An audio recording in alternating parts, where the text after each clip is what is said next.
Honorable Moss, how are you? Fine, Chairperson. Good, Honorable Moss. Honorable Moss, you promised me tea. Even Whitfield promised me tea. It's now turned into a teapot. The 1 cup of tea has now turned into a teapot. Morning, Mr. Amaru. We won't be long. I think someone sent me a notice that you'll be leaving early or something like that. I don't need that detail. Honorable members, we have a quorum. We can start our meeting. I'll take the apologies. The minister has sent an apology. The deputy minister has sent an apology. Dr. Groenewald has sent an apology. Could we have the apologies, Babawa, before we start the meeting?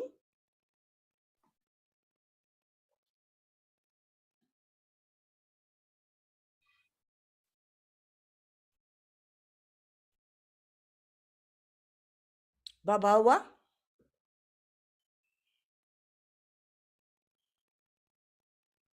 Good morning, Chair. My apologies. I was struggling to mute my mic. Chair, I received the apologies from the minister. The minister, he will be attending a cabinet meeting. The DM is out. He's out of the country. Mr. Ramaro, he will also leave the meeting early at 10 to attend another meeting with the Select Committee on Security and Justice. Those are the only apologies that I've received, Chair, from the members. Thank you, honorable members. Do we have any further apologies? Members that would like to leave early or have, I don't see Honorable Shaky Mum. I'm sure he'll join us later or else he'll have a relevant apology. Honorable Meshu, I note your hand. Yes, Chairperson, I'll be attending International Relations Committee. Thank you. At 10. Thank you. Thank you, Honorable Meshu. As I said, I don't think this meeting will be very long. We're not going to rush through our work.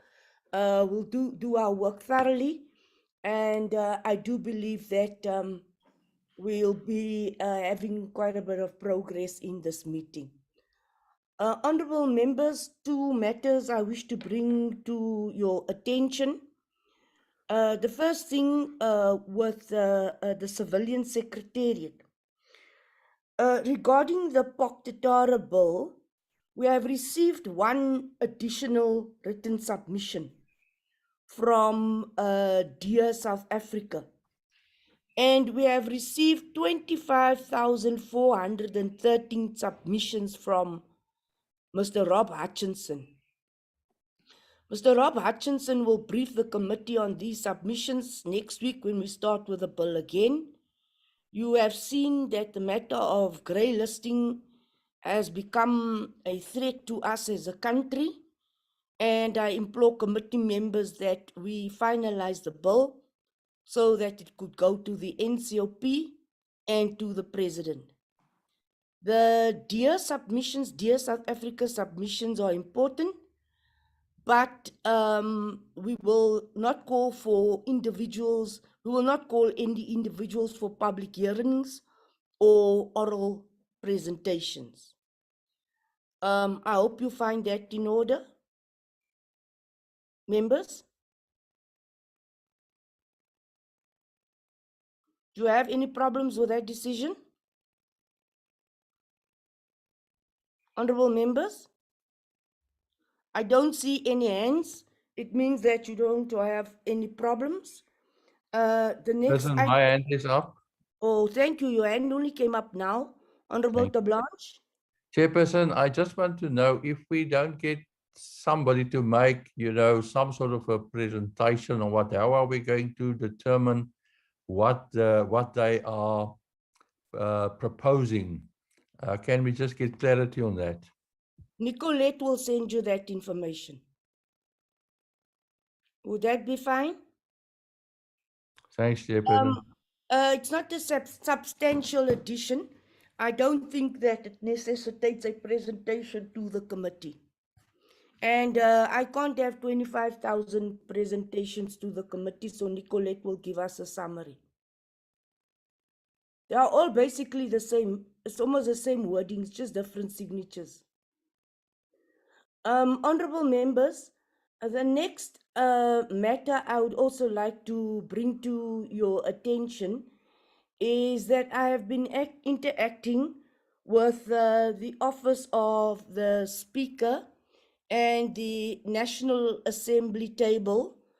I received a message late last night from the National Assembly table to say that, and I've, in fact, before I state what this is, Mr. John Manyange from the National Assembly table indicated to me that the top secret clearance was never a requirement in the past.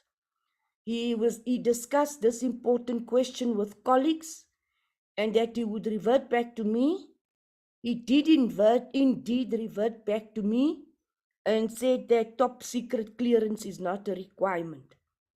I have requested that Mr. Manyange sends me an email to confirm this so that I could share it with members. Honorable members, on the matter of the Kinnear report, we have to do everything above board.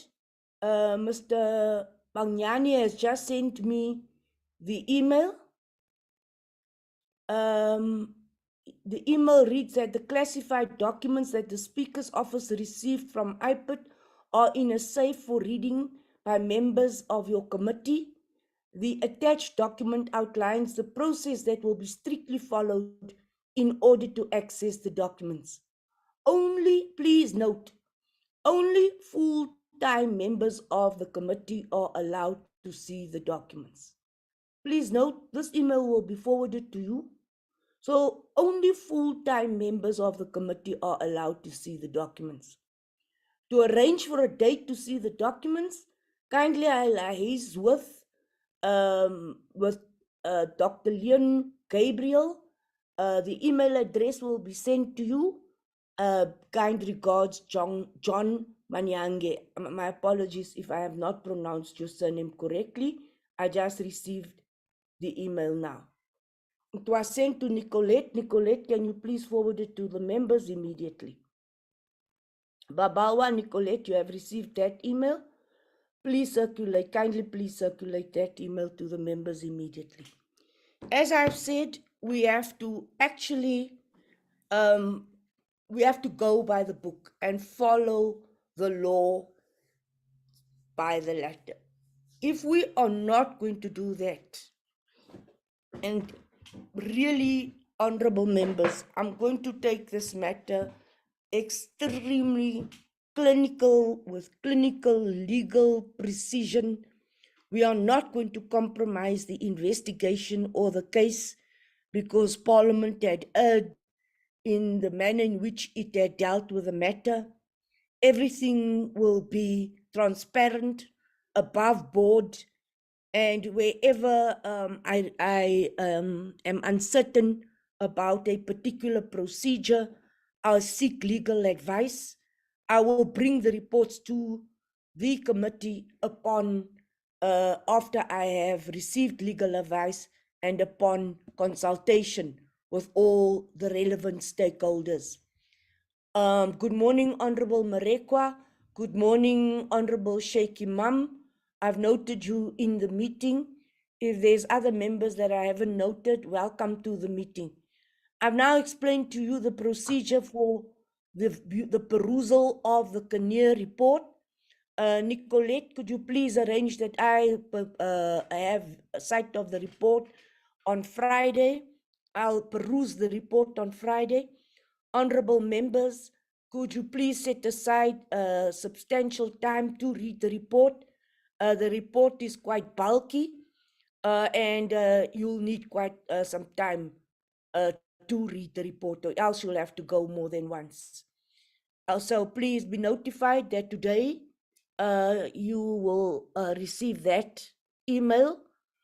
The second part of the IPID report is that the members requested IPID, the IPID-ED, to provide a written explanation why the report was classified. Nicolette, could you please ensure that we have that response?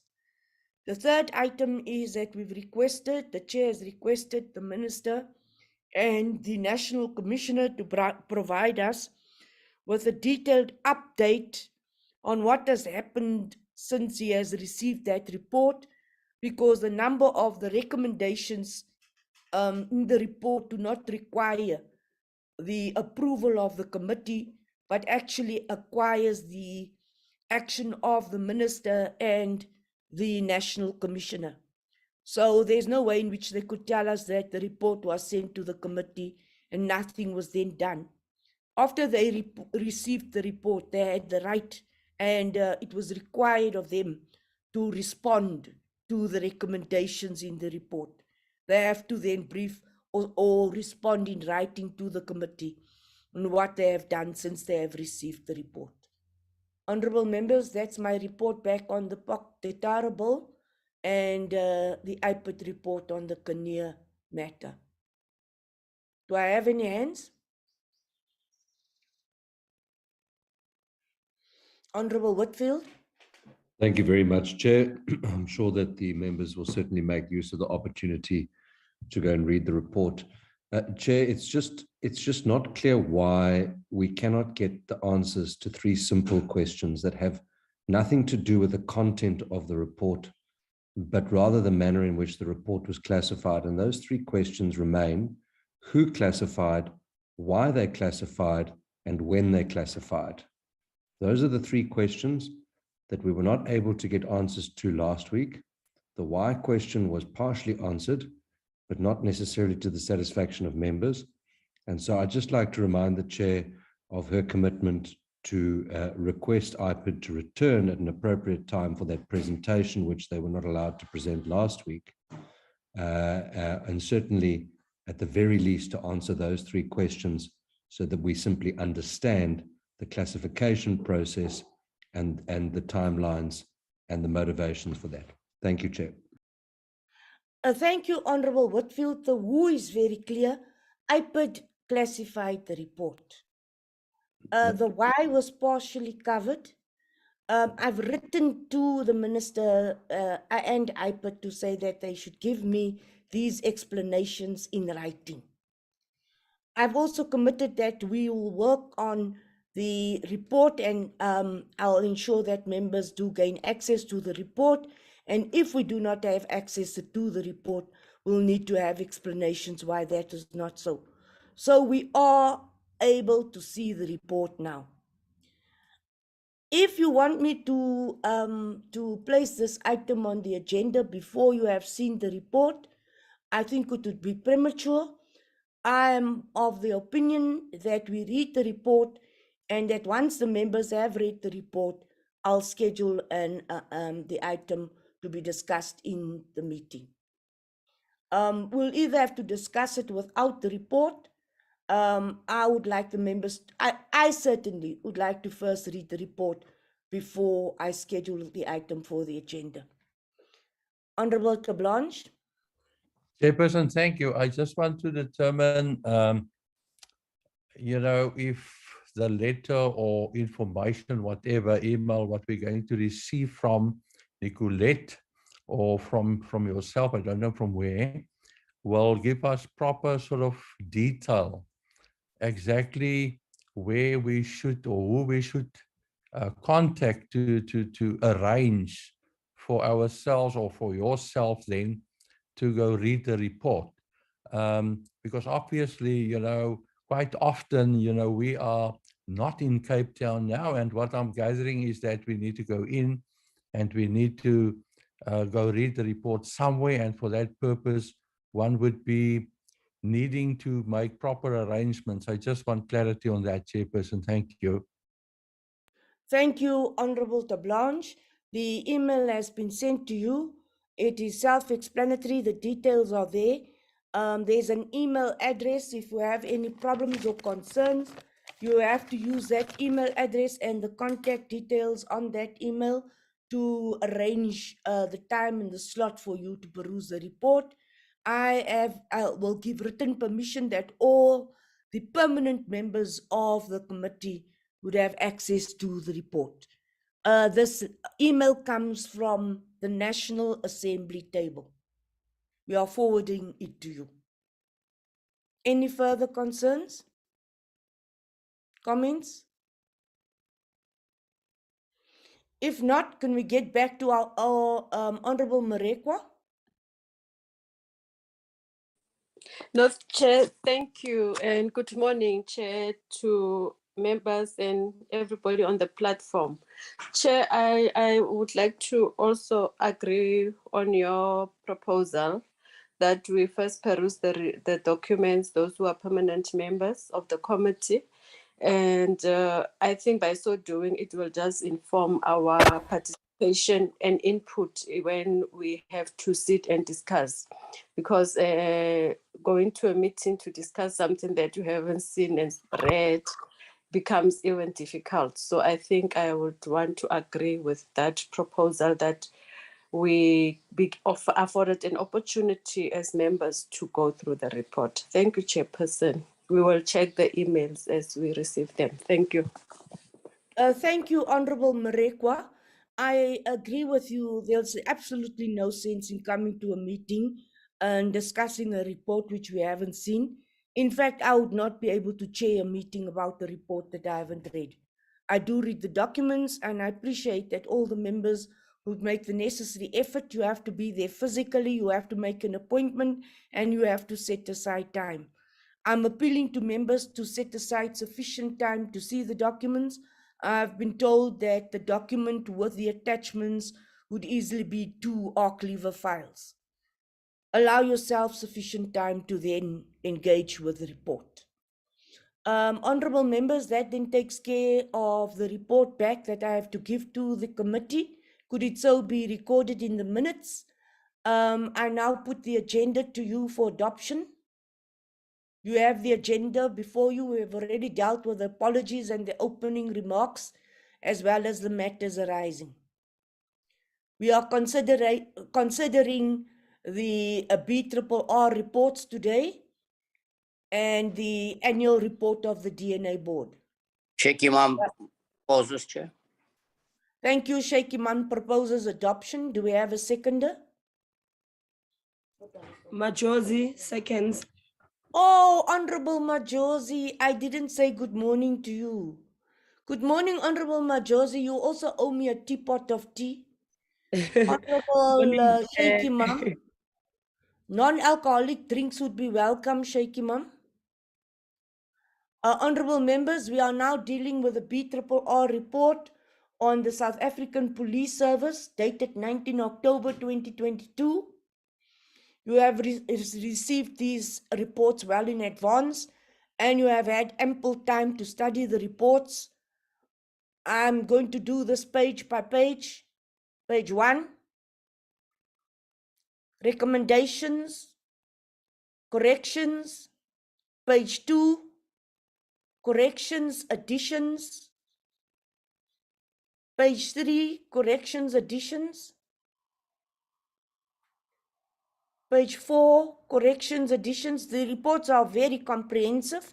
Well done, Nicolette. And Babawa. Babawa, you've worked, and I know Nicolette and Babawa, you've really been working, burning the midnight oil to have these reports ready. Very efficient and highly professional. Next page. Not so fast. You're going too fast for me today. Go back, go back, go back. Page 6. Page 6. Go back to page 6 for me, please. Go back. I need to see page 6. There's something I missed. Just, could you give me page, just stop, pause for a minute. Matters of emphasis. Thank you. You can move on.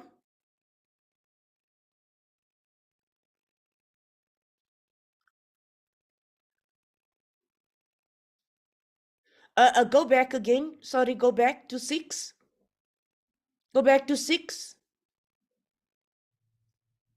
Could it please be noted when it comes to the Auditor General's report that fruitless and wasteful expenditure to the value of 1.8 billion is still under assessment to determine whether it meets the definition.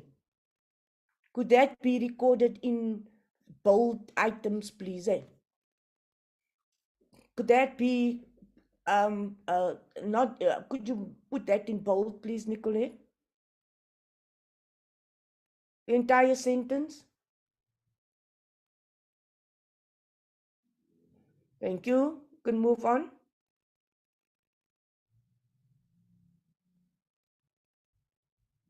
Page 7.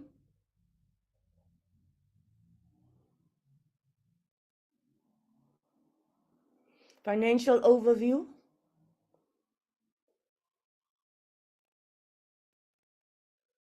Page 8.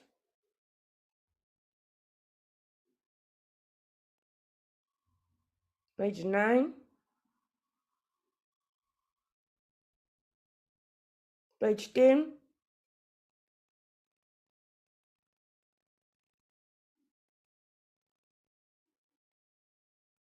Eleven.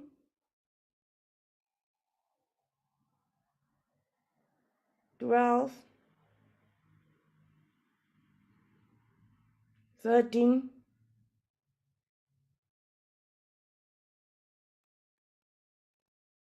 14.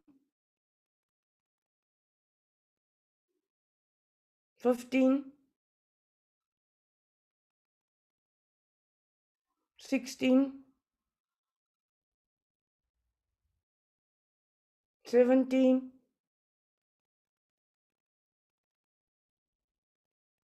18. 19. 20. 21. 22.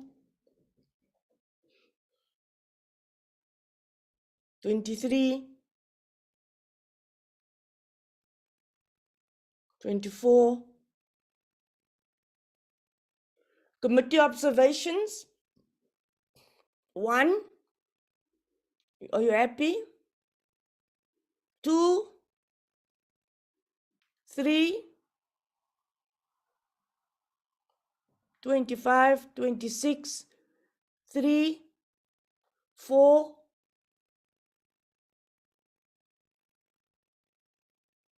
Very detailed. Thank you, Nicolette. 5. The debates have been very well covered, Nicolette. 6.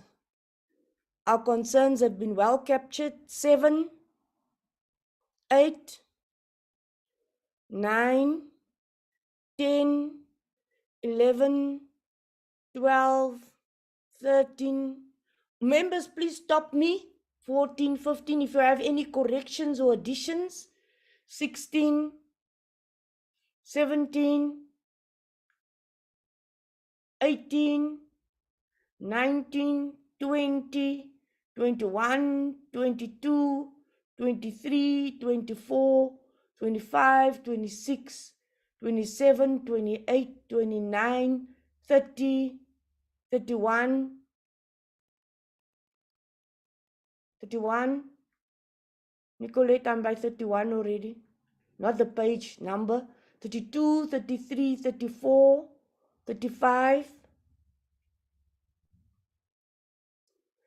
The committee recommendations and reporting requirements, the recommendations to National Treasury, 1, 2, 3.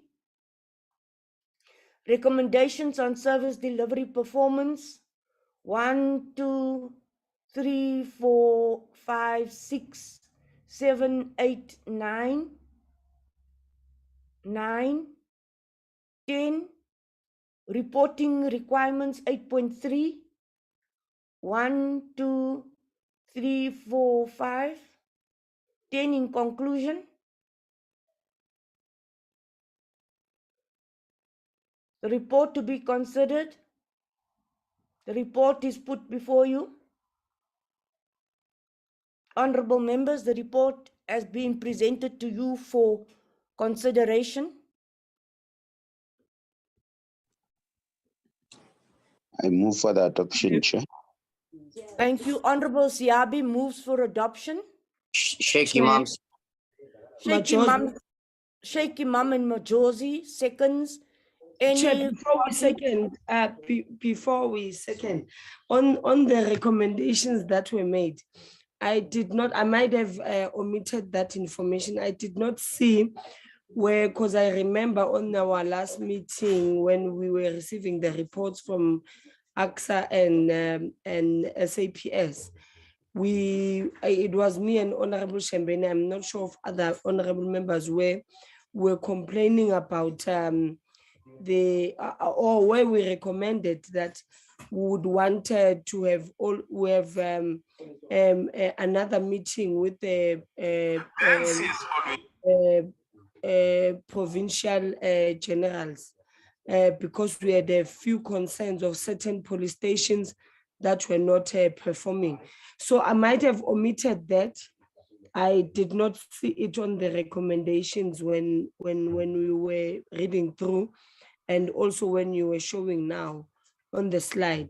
So I might have passed it, even if when I was reading, I might have not seen it, but that was one of the recommendations that we made, that we need to have an agent meeting with the provincial generals of provinces, so that we are able to raise all the concerns that we have. Thank you, Honorable Majosi. I've also noted the hand. Honorable Tablanche, is your hand still up? Yes, Chairperson, I just want to say that we reserve our rights. Honorable, thanks, Honorable Tablanche. Honorable Shembeni. Yes, Chair. Before I reserve my rights, Chair, we also requested that we meet with the senior management of the SAPS.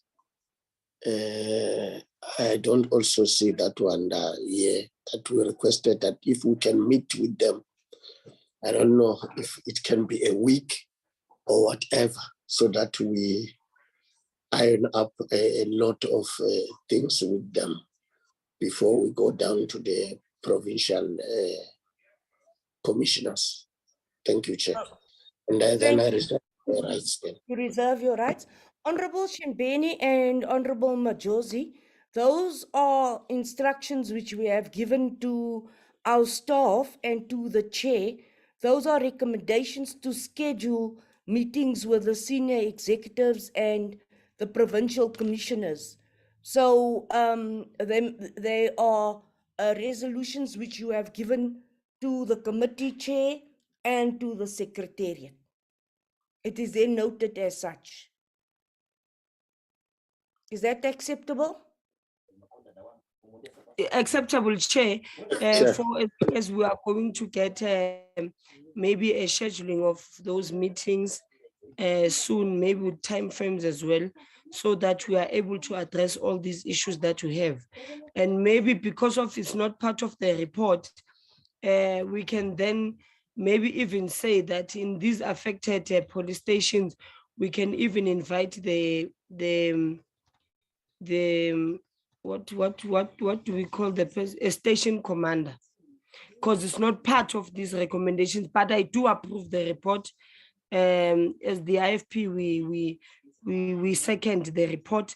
It's just that I had to raise those issues because it's something that we spoke of in the meeting. Honorable Majosi, you're correct. So when we send you the program of the committee, what you're instructing the committee secretary and the content advisor to do is to prioritize those items on the agenda and the program of the committee. So when we receive the draft program, members will then be given an opportunity to peruse the program, which will include the requests made by consistently made by Honorable Whitfield, that we place the Kenya matter on the agenda. We'll give you a time frame to peruse the documents, and then we'll place the matter on the agenda as an item on the agenda. We have requested, and the committee has requested to meet with the minister and senior management. It is really becoming a little bit irritating. This week, the national commissioner is out of the country, is with Interpol. I've never struggled to arrange a meeting. I've even intervened personally because the staff has found it very difficult to arrange such a meeting. It is not as if the staff hasn't been trying to coordinate that meeting. I think that we have to just set aside a day of the committee to do that and not try and do it on an alternative day. So in the program, as we have the next program sent to you, we'll prioritize a day for the physical meeting between ourselves and the minister and the senior management. So I've noted this is the program which we have to prioritize. Nicolette Pabawa Sutu. And Nicolette, can you ask the members to give you a list of the stations that they would like us to prioritize? The meeting with the provincial commissioners is long overdue. The committee has been requesting this for a very long time now. Honorable members, do I have any further political party that would like to reserve its rights? If not, we have a proposal and we have a seconder. Could we move on to the next report, please?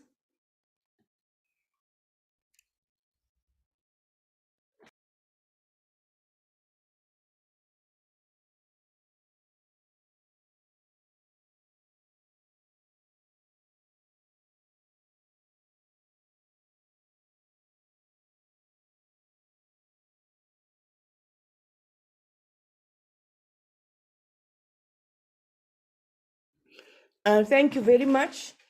We are now dealing with the Portfolio Committee on Police.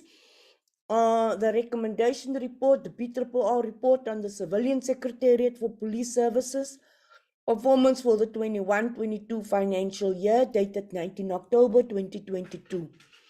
Page 1. Any amendments, changes, additions? Page 2.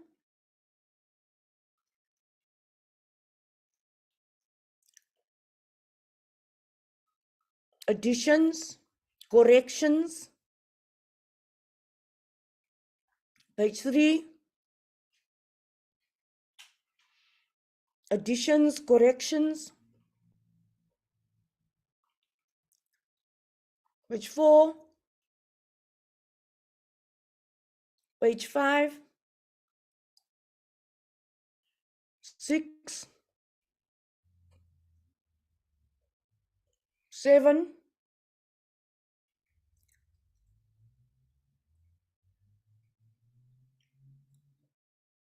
8. 9. 10. 11.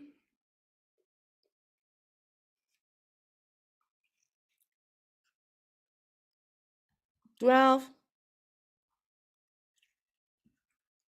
13. 14. Your observations.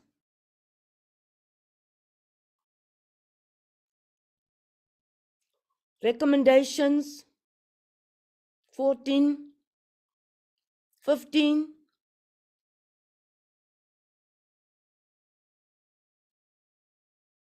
Conclusion.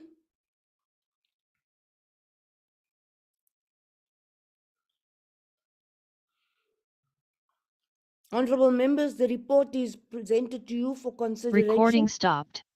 Recording in progress.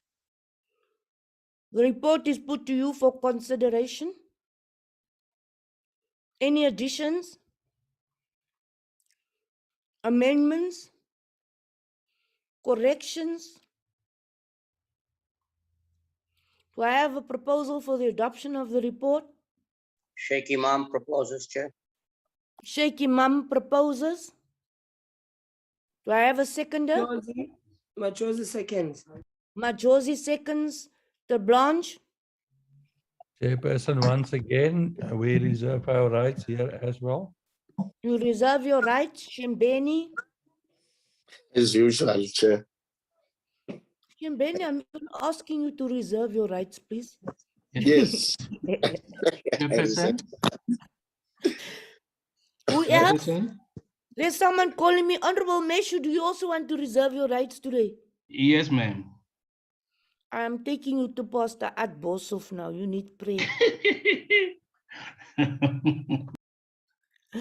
I'm taking my pastor to see you. How can you also be reserving your rights?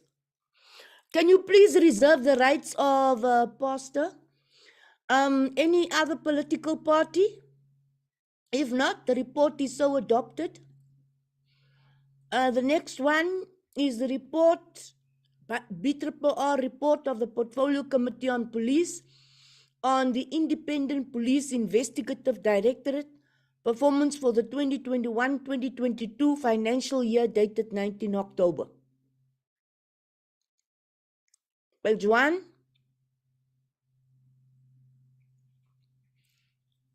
Page 2.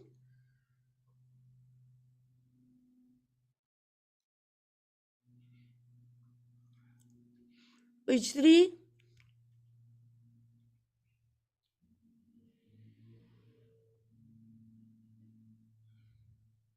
Page 4.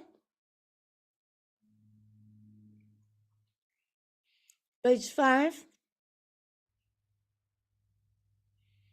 Page 6. Page 7.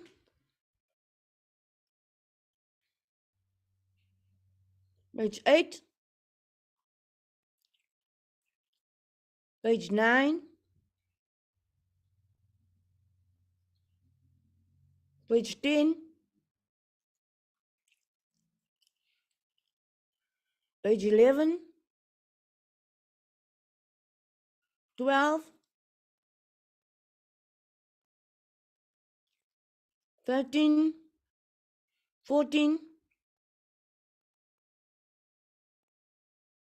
Observations. 14. 15.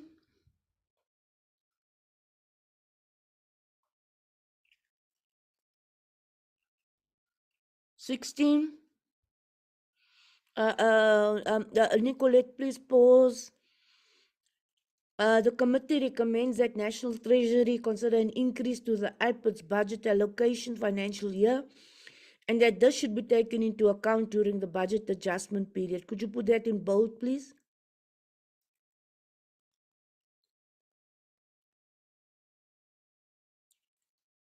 No, Nicolette, you have the wrong one now. The recommendations to National Treasury, please.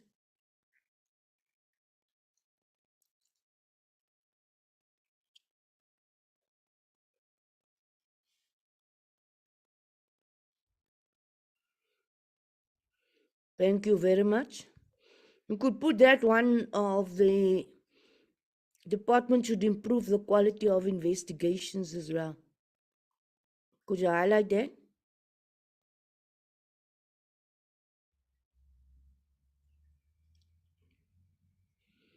Including Nicolette, could you make a note of the fact that they have to report by the 20th of November? Go to page 17.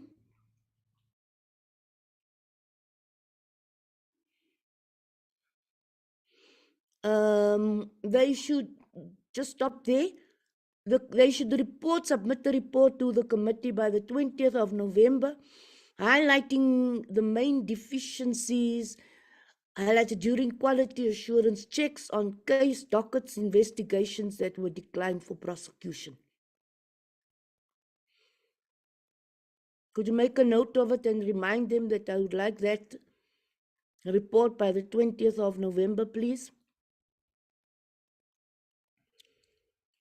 The report is presented to you for consideration, honorable members. Do you have any additions, corrections, concerns, corrections? If not, Report is presented to you for consideration. Do I have a proposal for adoption?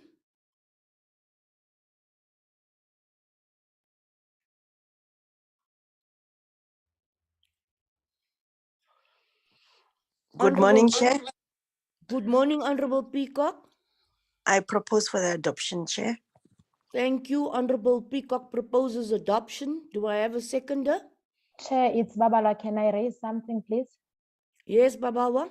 Ms. Peacock was not in the meeting on Friday, so she cannot propose for adoption. Okay. Thank you very much. Could we have another proposal for adoption, please?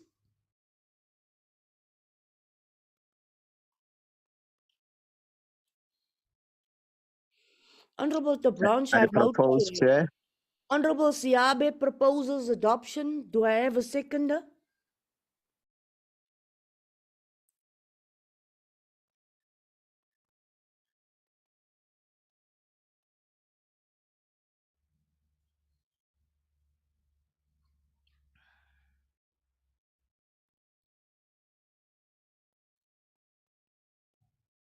Honorable members, do I have a seconder?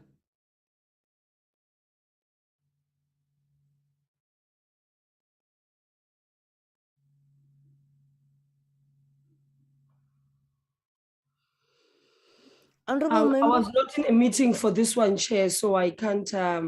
Yes, I know that. second.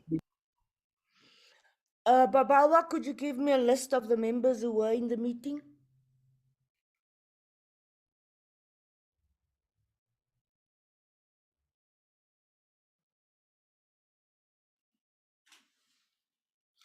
Honorable members, we can take a 5-minute break. Babawa will find the list of the members who attended. I'll take a 5-minute break. You have a 5-minute comfort break.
Honorable Marekwa.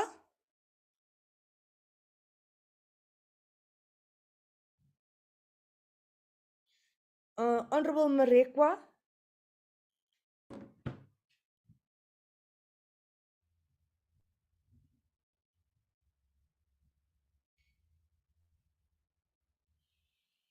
Sorry, Chairperson, can I come in here quickly?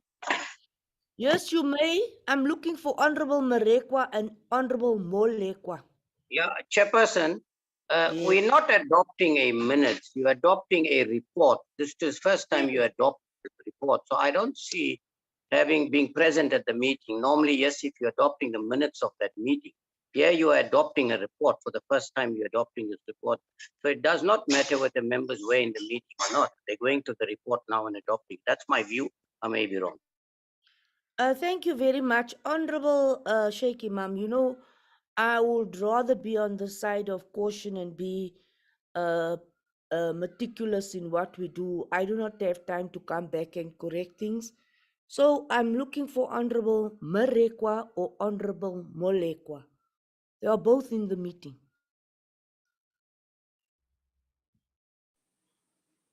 Yes, Chair. Is that Honorable Marekwa? Yes, Chair. Do you second? Yes, Chair. My apologies. There were areas where I could not hear. I indicated earlier that to the secretary that I have got network challenges. So yeah, I have seen the report. I second, Chair. Thank you very much, Honorable Marekwa. Thank you very much. The report is adopted. Do you reserve your rights? Honorable Tablanche? Yes, Chairperson, thank you. Honorable Shembeni?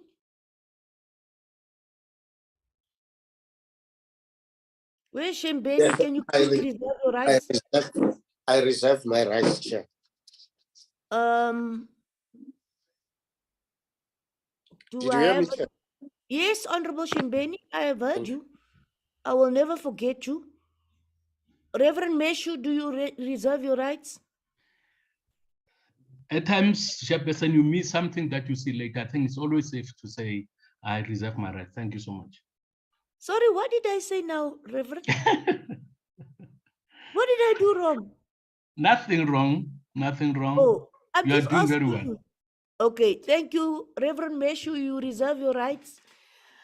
Honorable members, could I ask the whip just to chair for 5 minutes, please? Honorable Whip, could you chair for 5 minutes? I unfortunately have to take this phone call. Okay, Is the Chair. Whip here? Thank you, Honorable Whip. Could I please, I'll be back in 5 minutes. I have read the report. It's a very good report. Honorable Whip, handing over to you. Thank you. Can we move to the next item or report?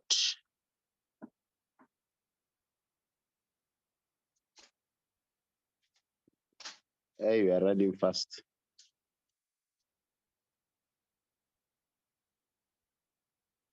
Let's start again from the beginning.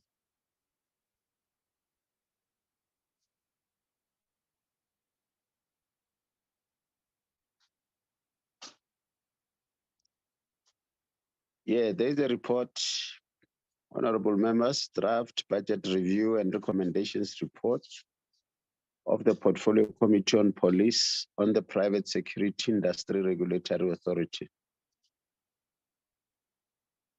1, introduction. 1.1, mandate. 1.2,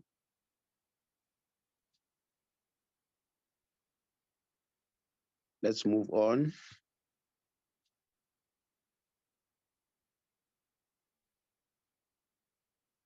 2, overview.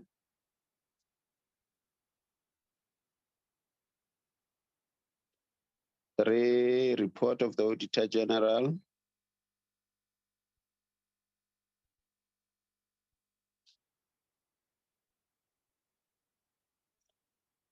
4, statement of financial performance, 21-22.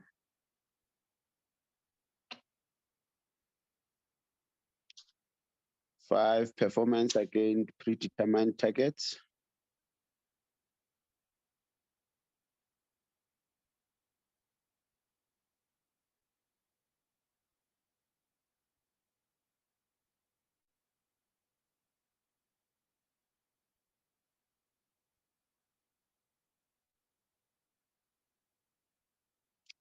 6, human resources. 7, role of private security.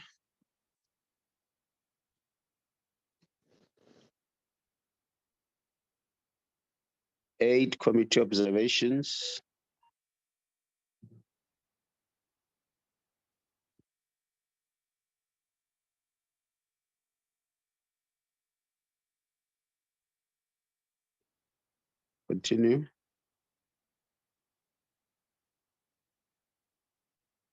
9, committee recommendations.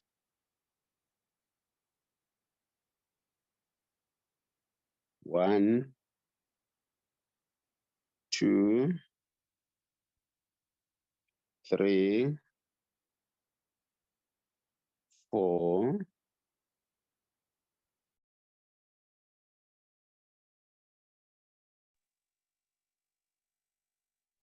10, conclusion.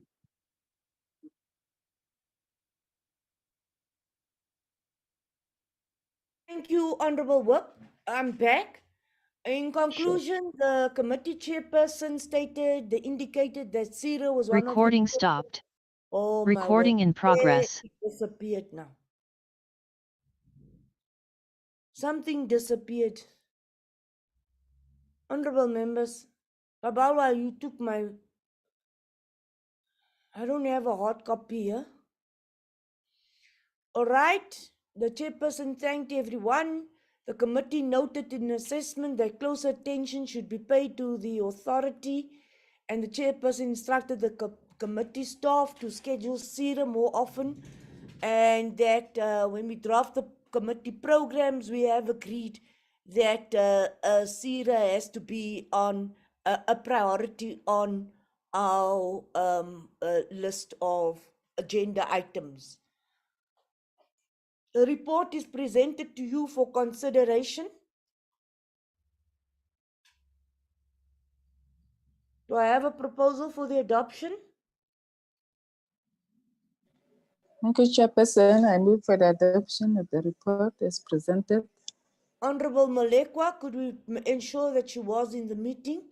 Do I have a seconder?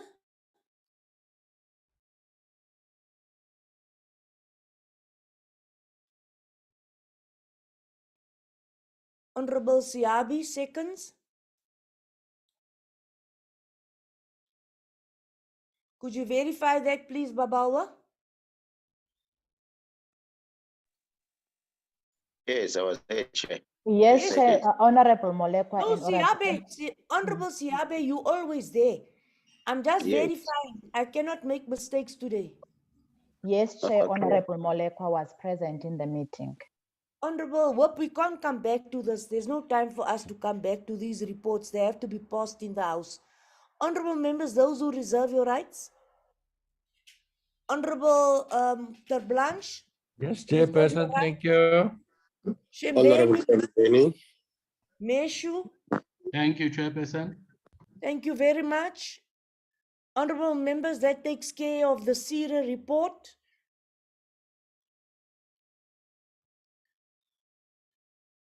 Next item, please. Nicolette.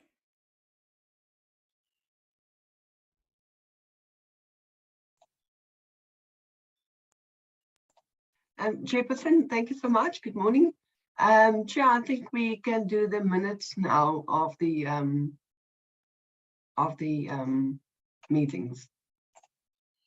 Thank you very much, Nicolette. You can start with the minutes.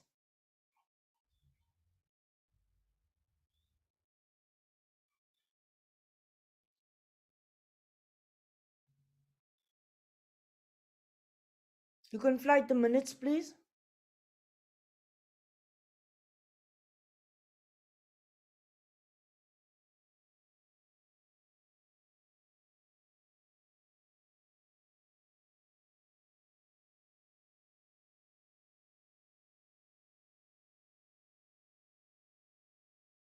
Babawa.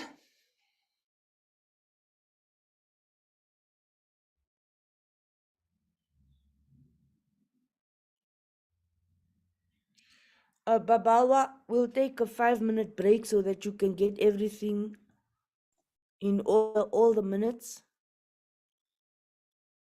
Honorable members, we're waiting for Babawa to get all minutes in order.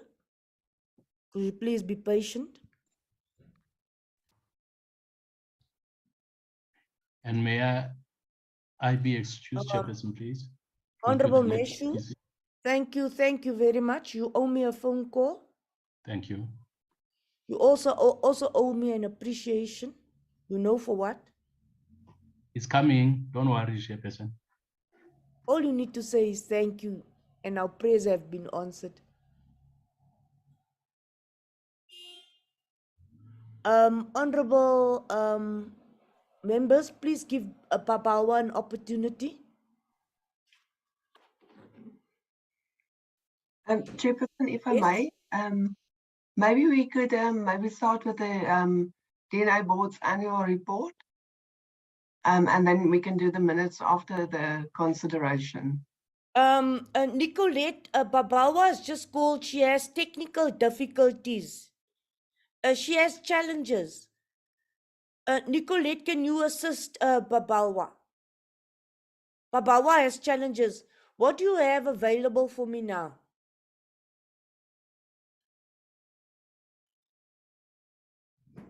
Oh, you know, apologies, Chair. Chairperson, I can flight the minutes. Nicolette, you and Babawa, don't become flustered. I know I've put you under tremendous pressure. So, Nicolette, Babawa has difficulties. Could the two of you just sort it out? And once you're ready, you can call me and then we'll reconvene the meeting. We'll adjourn for 5 minutes. You'll sort out your technical problems. Babawa has load shedding.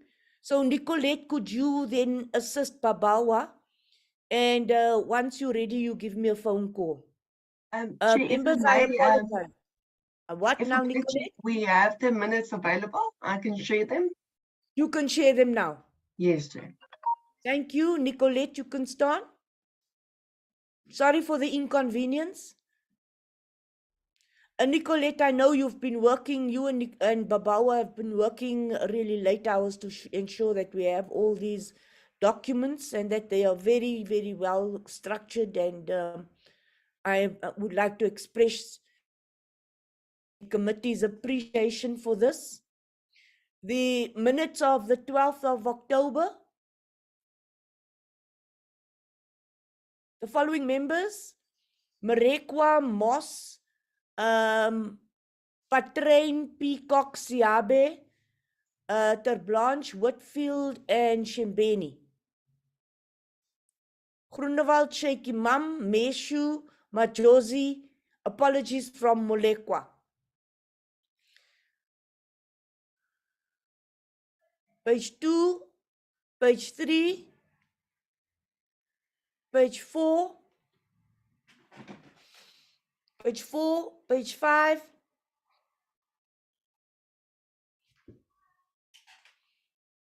six,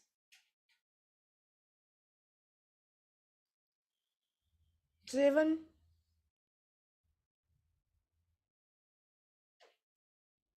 Do I have a proposal for adoption of the minutes?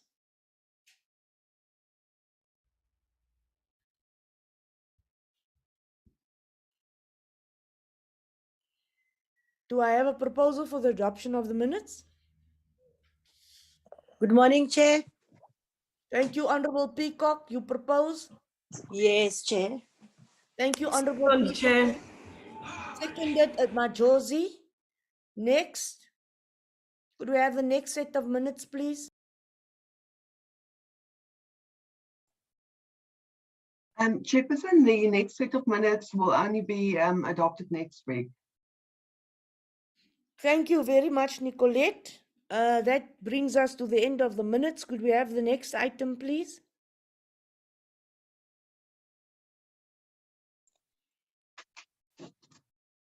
Chairperson, good morning. We can move over to the DNA Ethics Board now. Thank you very much. Who's going to introduce the topic? Is Mr. Amaru still here? Hi, Chairperson, Honorable Chairperson. Yes.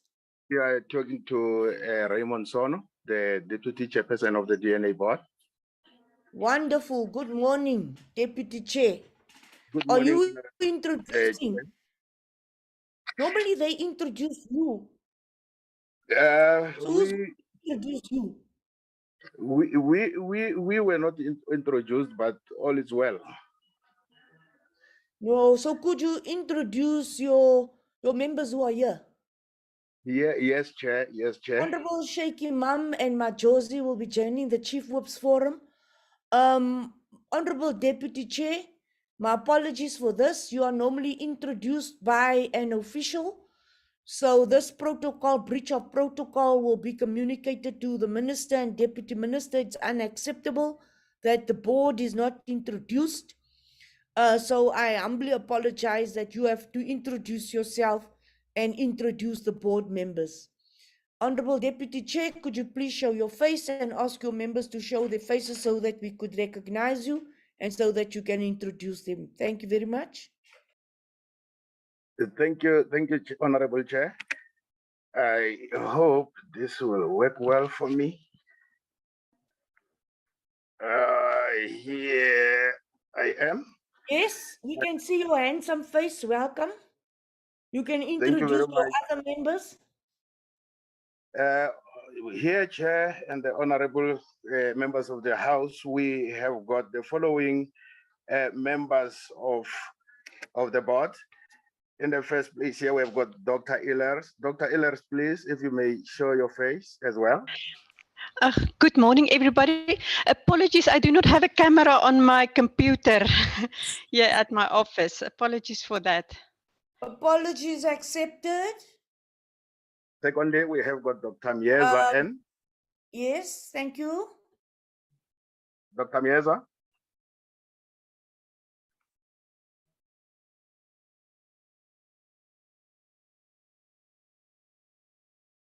I'm not so sure if he's struggling also with his. Honorable Deputy Chair, we know that network and connectivity, it's a problem and a challenge. So I think we should just be patient.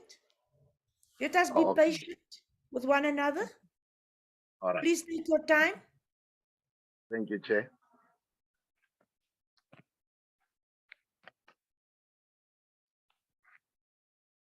Honorable Deputy Chair, if you don't have your members and they join later, you could always introduce them later again. I would like to welcome you and your team and thank you for the work you are doing under difficult circumstances. The committee doesn't often get the opportunity to express its gratitude, but kindly be assured of the fact that your hard work is not going unnoticed. We are concerned about the forensic science laboratories, and thank you very much for the assistance you have been giving us in this regard. Convey that gratitude to your chairperson as well. And as we've indicated, the committee would like to see more of you. We wouldn't just like to see you when we do the BRRR reports. The committee has also decided that we are going to be visiting some of the forensic science laboratories. On that occasion of the oversight visits, I would also like the staff to invite you to one of our oversight visits. You are welcome and you can indicate who will do the presentation. Thank you, Honorable Deputy Chair. You may start.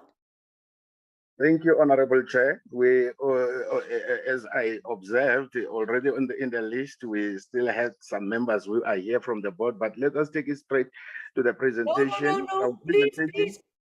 Deputy Chair, introduce your members as you have them. I want the members to be noted. Who's still here?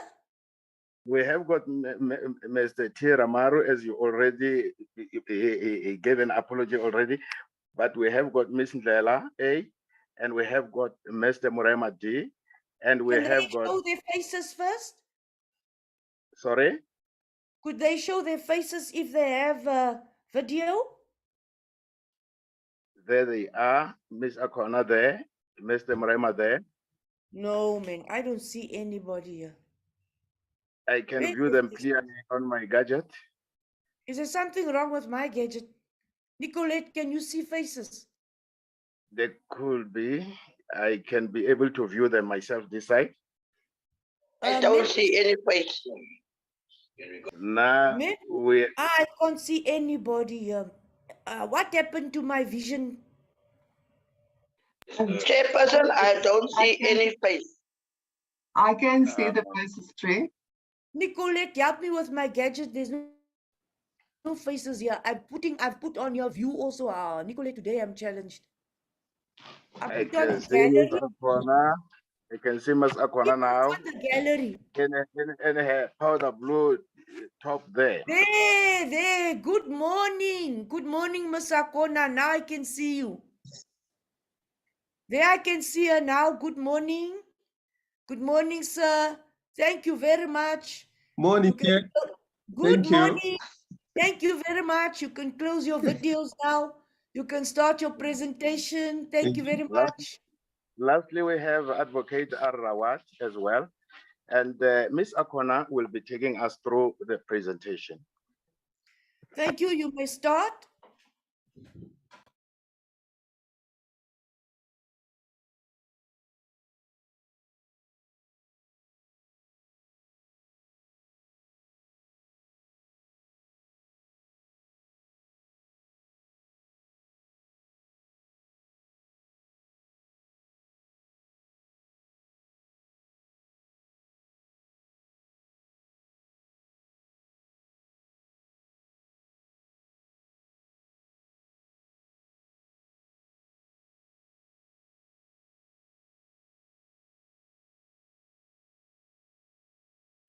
Where's the presenter?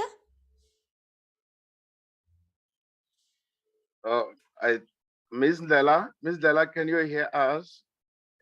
I think your microphone is muted.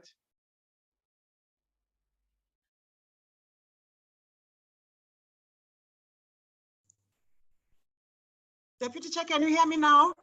Yes, we can hear you now. Now Thank we can you. hear you. Start. Okay.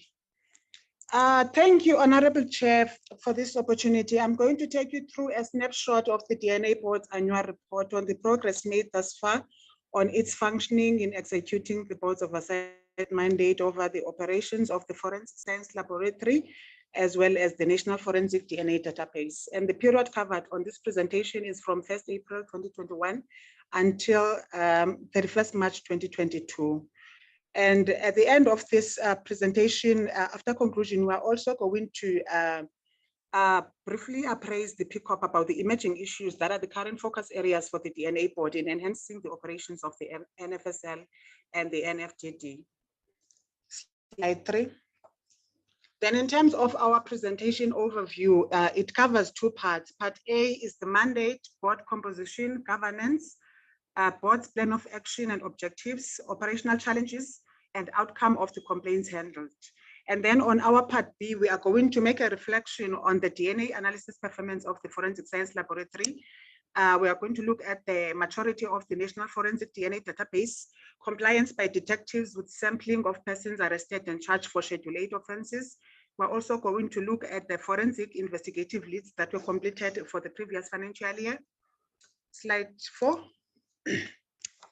Chairperson, in terms of our mandate, the functions of the board are detailed in terms of Section 15Z of the DNA Act and include providing regular, independent, and effective governance and oversight function over the overall operations of the National Forensic DNA Database, ensuring that ethical, legal, and social implications of the use of forensic DNA in criminal investigations are considered, and receiving and assessing complaints from any affected person regarding any alleged violation regarding the use of DNA samples and forensic DNA profiles, as well as any security breaches in the database and all processes.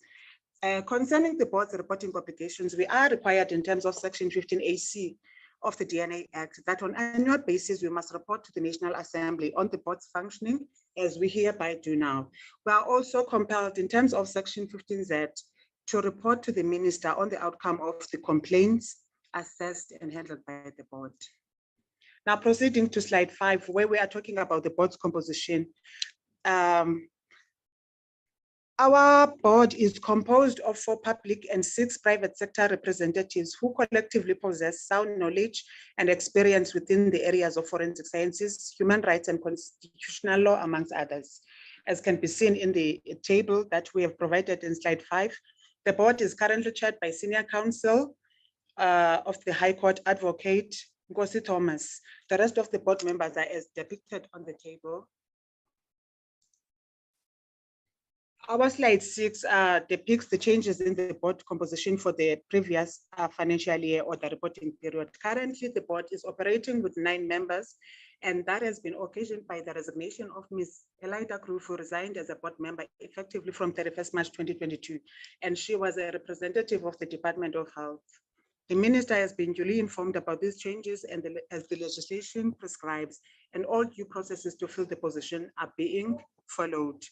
The second change came about as a result of the former Secretary of Police tenancy that came to an end in December 2021, which therefore positioned the current acting secretary of the CSPS as the board member representing the department as provided for by Section 50V of the DNA Act. Now, in terms of board governance, Chair, during the reporting period, the DNA Board Secretariat has over time played a central role in ensuring that the board realizes its function. This was done through developing board's governance rules and procedures in accordance with the prescriptions of the DNA Act. And these rules and procedures are supported by the respective subcommittees, which are further emulated by the terms of reference to provide a framework for the effective and efficient functioning of the board. And the subcommittees are comprised of at least 3 members, some serving on more than one committee. During the reporting period, 2 committees were established. One is ad hoc committee, which has effectively been changed to planning committee, and its purpose is to develop a plan of action to oversee the 8 objectives of the turnaround strategy for the division forensic services. And over the longer term, the imperative of the board would be to determine whether the purpose of the strategy has been realized. The second subcommittee is a public relations subcommittee, which serves to promote awareness on the board's existing function and mandate, and also to broaden media awareness, and also to expand an online presence and communication services from a central point. Now, this slide is going to focus on the board's plan of action vis-a-vis the FSL's turnaround strategy. FSL is Forensic Science Laboratory.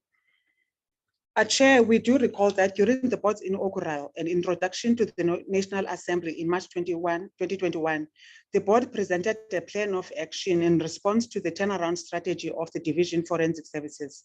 And both the board's plan of action and the division strategy aimed at bringing stability to the lab environment.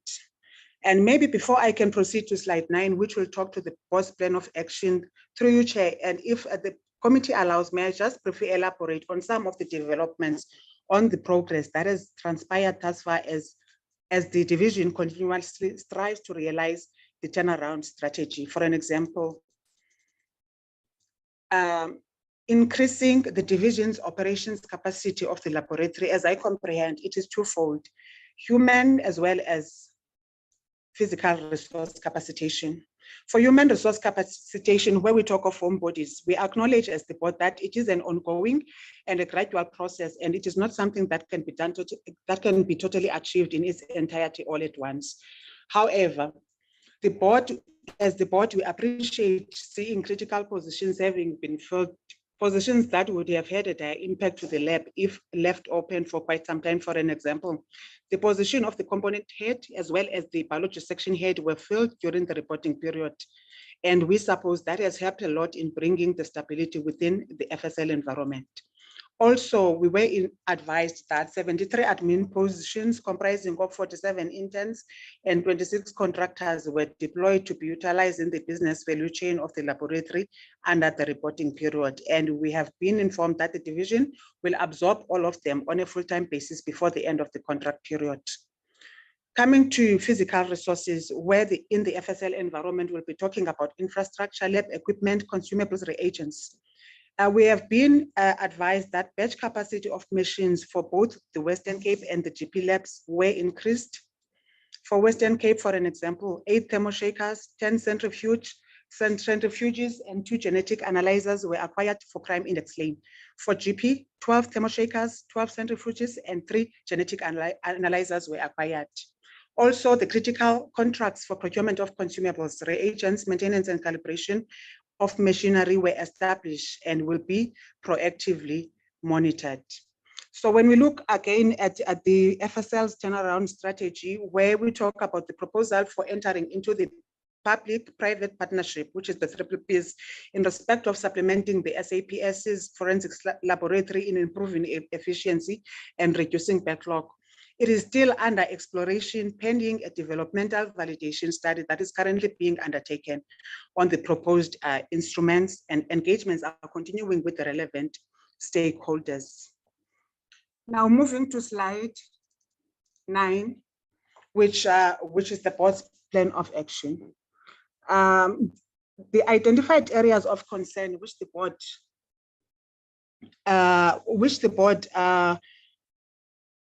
wanted to monitor in an incremental approach include down management of ring-fence backlog, monitoring and improvement of supply chain and contract management systems and processes, which include the optimization of stock levels, delays in the approval of DNA amendment bill, delays in the assignment of service level agreement between the South African Police Service and the Federal Bureau of Investigation in respect of acquiring codes to conduct familial searches, delays in the establishment of dedicated units to follow up and investigate forensic investigative leads, as well as delays in the rollout of awareness campaigns. Now, the following slides are going to determine or to reflect as to whether some of these objectives were achieved or not.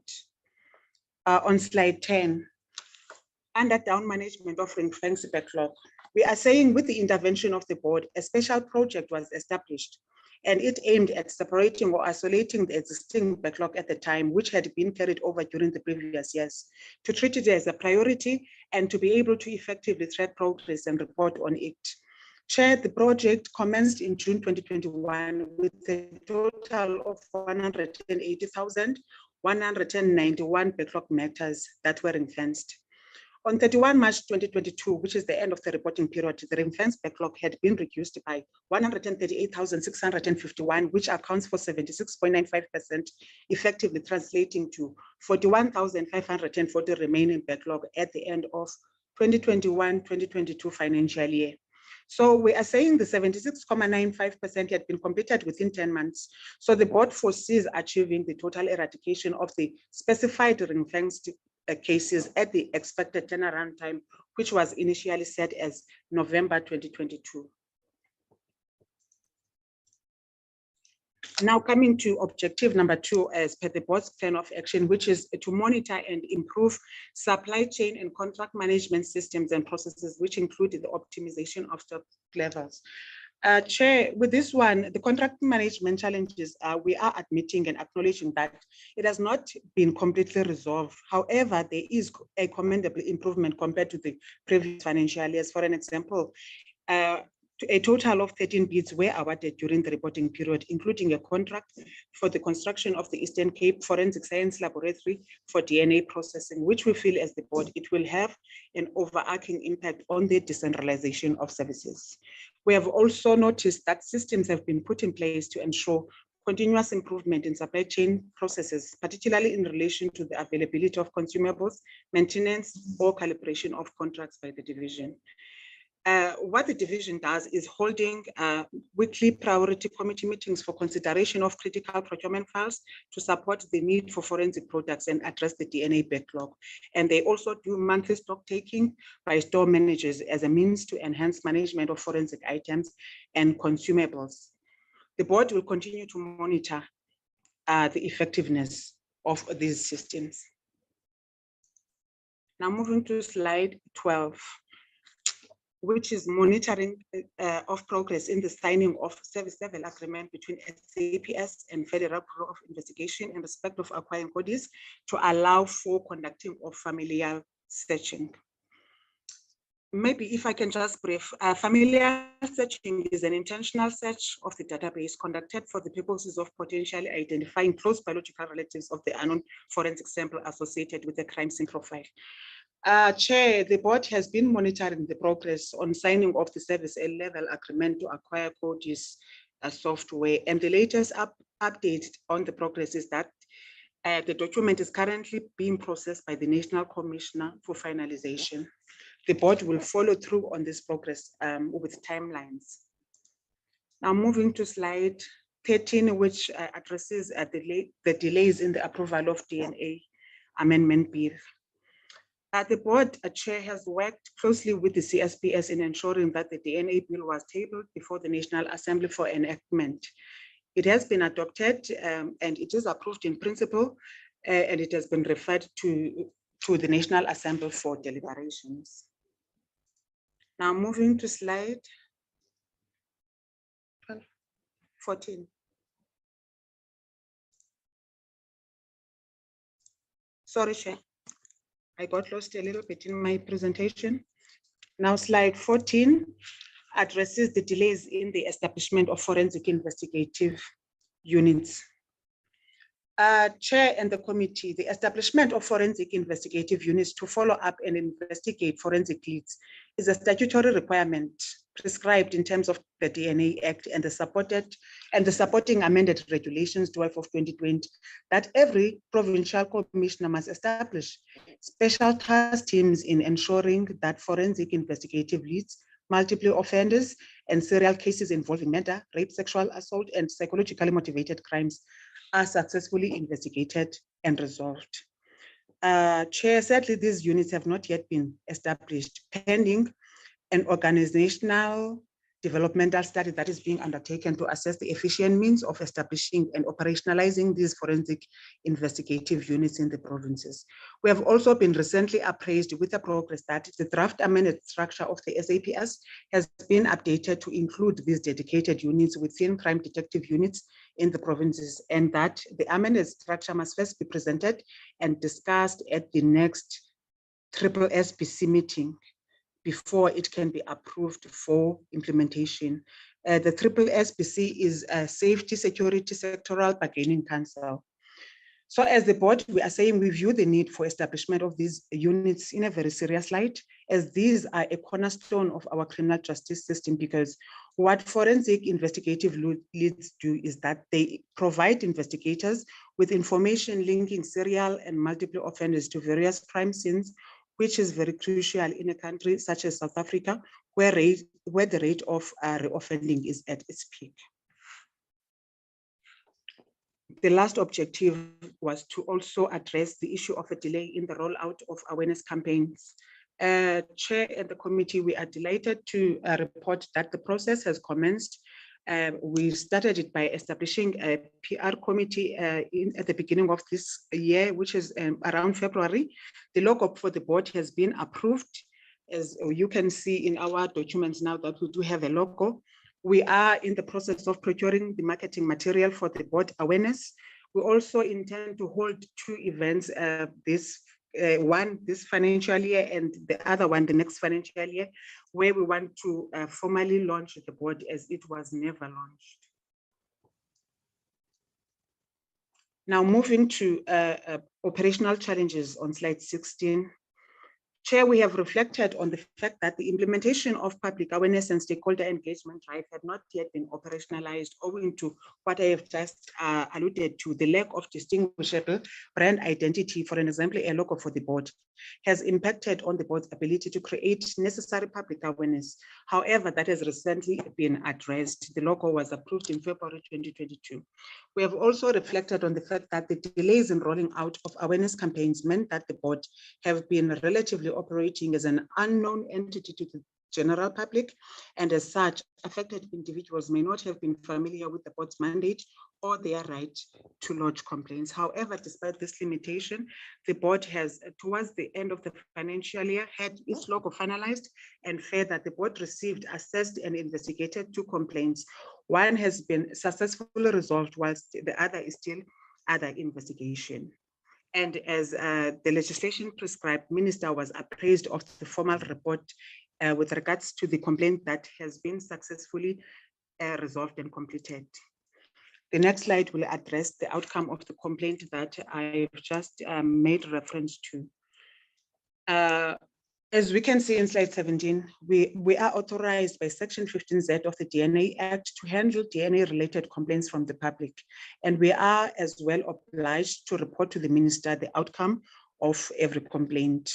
Chair, as you may see, this complaint that we received, it was kind of a high-profile matter, and it caught a lot of media attention. As you can see that as per the picture that I have depicted here.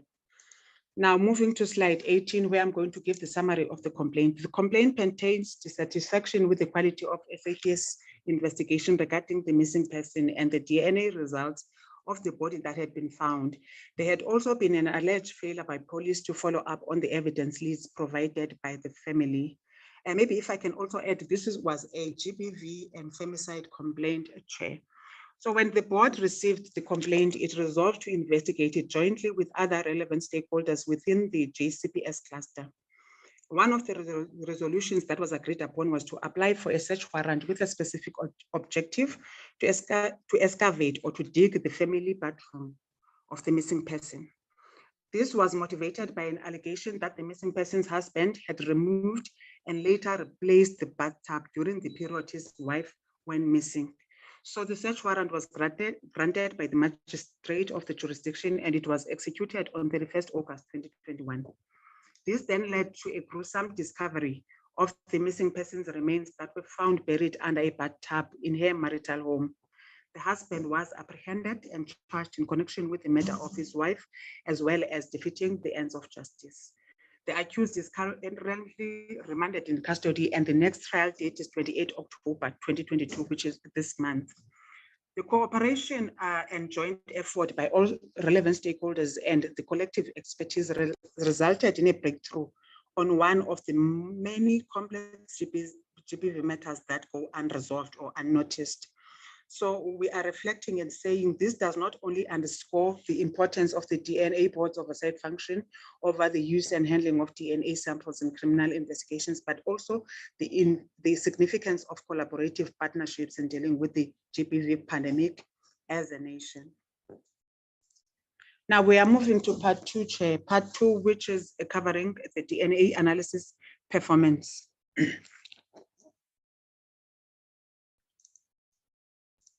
So in exercising its oversight mandate, the board receives briefings on quarterly basis from the Division Forensic Services, of which the Forensic Science Laboratory is one component.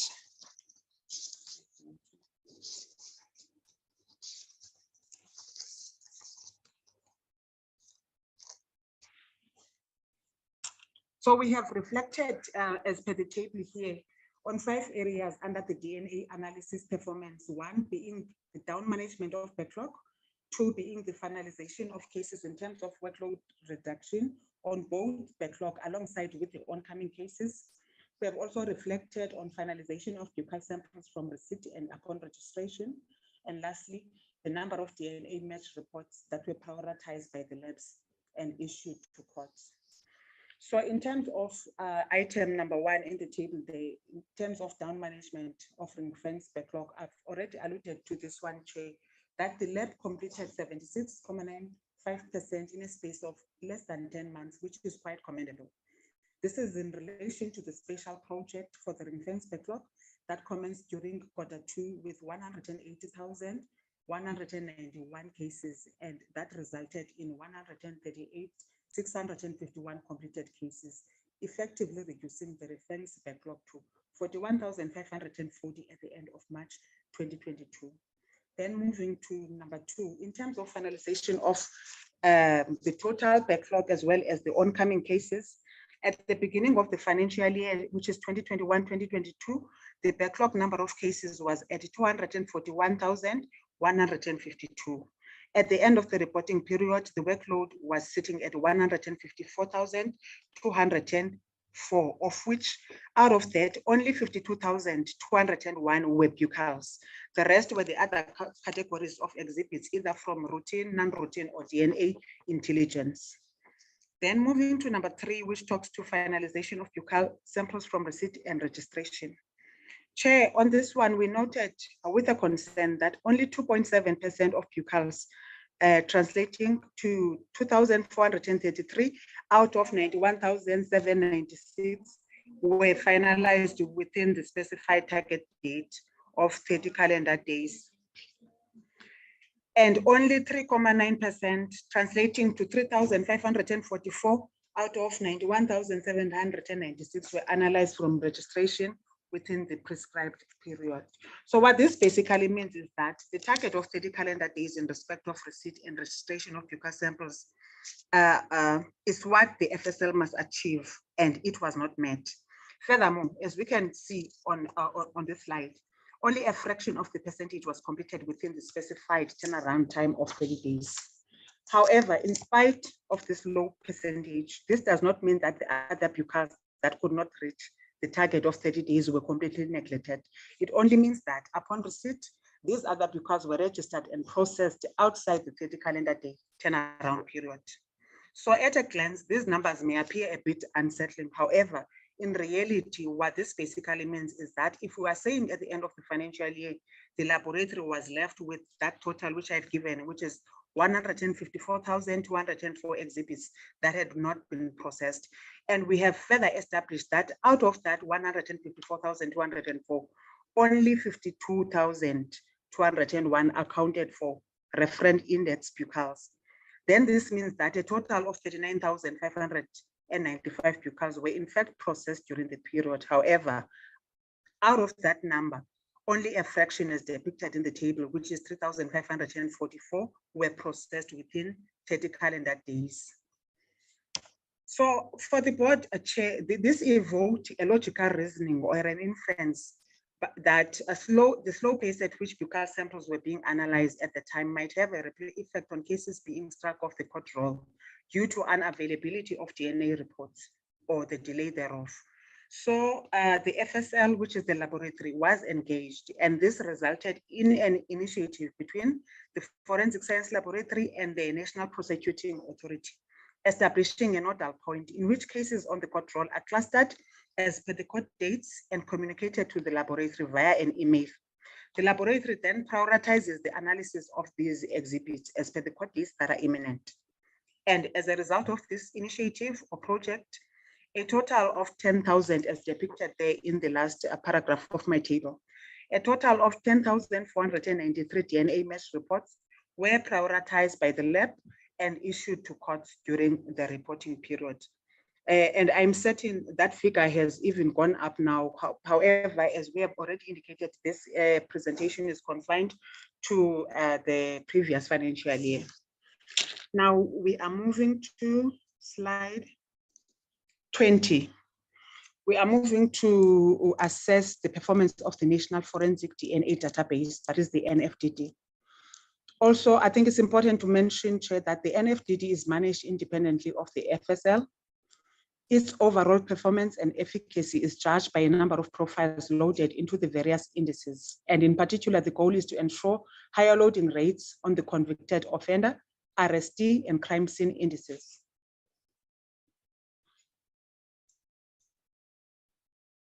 My information is. So during the reporting period, 26,000, can we move to, sorry, Chair. On No slide problem. 20. No problem. Chair? We are on 21. Where are you? You're on 20. You can continue. Yes, on 20, Chair. So during the reporting period, 26,961 profiles were loaded on crime scene index, and 138,779 profiles were loaded on the arrestee index. During this period, Chair, no convicted offender sampling took place pending the finalization of the amendment of the DNA bill.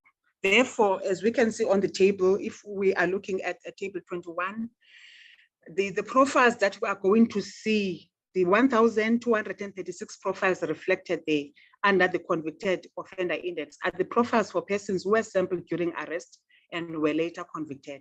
So the profiles are then transferred from arrested to a convicted index. Again, during this period, as we look at the total, we can see that there was a significant uptick in the number of forensic DNA profiles loaded versus those that were expunged. As can be seen in the table, 166,894 profiles were loaded onto the various indices, whilst only 49,653 were expunged. I'm going to skip table 20, slide 21 because it reflects to the narratives that I've already talked to. They're now looking at the maturity of the National Forensic DNA Database. As we can see, as the graph depicts there, during the reporting period, the NFDD has shown a significant improvement by 13.2% with regards to the number of profiles loaded. At the beginning of the financial year, the database started off with 743,710 profiles. At the end of the reporting period, a total of 856,814 profiles were loaded. Now, coming to the compliance by detectives in terms of sampling of persons arrested for Schedule 8 offenses. Chair, the taking of buccal samples for prioritized Schedule 8 offenses is now an obligation prescribed by Section 36D, subsection 1 of the DNA Act, effective since 31st January 2022. However, until that period, this has not been a legislated obligation. So one can therefore draw an inference that apart from the non-availability of buccal samples that affected the country during the previous financial years, for an example, 2018-19 and 19-20.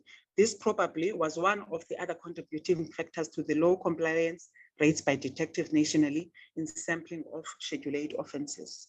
However, as can be seen in the table that will follow, for the reporting period, it is quite commendable that the laboratory reported an 83% compliance rate against the annual operational plan target of 70% in terms of sampling and processing of buccal samples from persons arrested and charged for Schedule 8 offenses. In context, out of 154,879 persons arrested and charged, 128,515 buccal samples were obtained. So we are saying, though this is commendable, considering that compliance went above the set AOP 70 target at the time, a lot of intervention still needs to be done in ensuring that going forward, there is 100% full compliance in terms of sampling of persons, because it is now a legislative compliance. And this legislative compliance is more dependable on the ability of detectives to collect buccal samples, which is also critical to the success of the National Forensic DNA Database, and ultimately the goal of the police to optimally utilize forensics in criminal investigations. And we have noted, Chair, that the provision of training, which is also an obligation in terms of the DNA Act, should be prioritized by the relevant divisions, that is the HRD. It also goes without saying that the monitoring of availability of buccal samples at station level needs to be monitored by all relevant stakeholders, that is the supply chain management, provincial commanders, and there should be command and control systems that should be in place to ensure that going forward, the detectives achieve 100% in terms of this obligation. Moving to slide 25. Chair, with your permission, if I can skip slide 25, because it says exactly the same thing that I've explained, I think in slide 14, when we were talking about the importance of establishment of the forensic investigative units. Agreed, thanks. Thank you, Chair. Now moving to slide 26. The slide 26, we are going to reflect on forensic investigative leads reported for known leads and unknown persons respectively for the period 2021-2022. So as can be seen in the two figures here on this table, a total of 2,109, sorry, Chair, that figure is 2,109 known persons were linked to criminal cases in the period under review.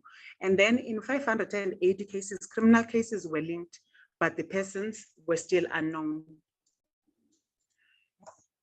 Then in slide 27, we are going to reflect on finalized forensic investigative leads.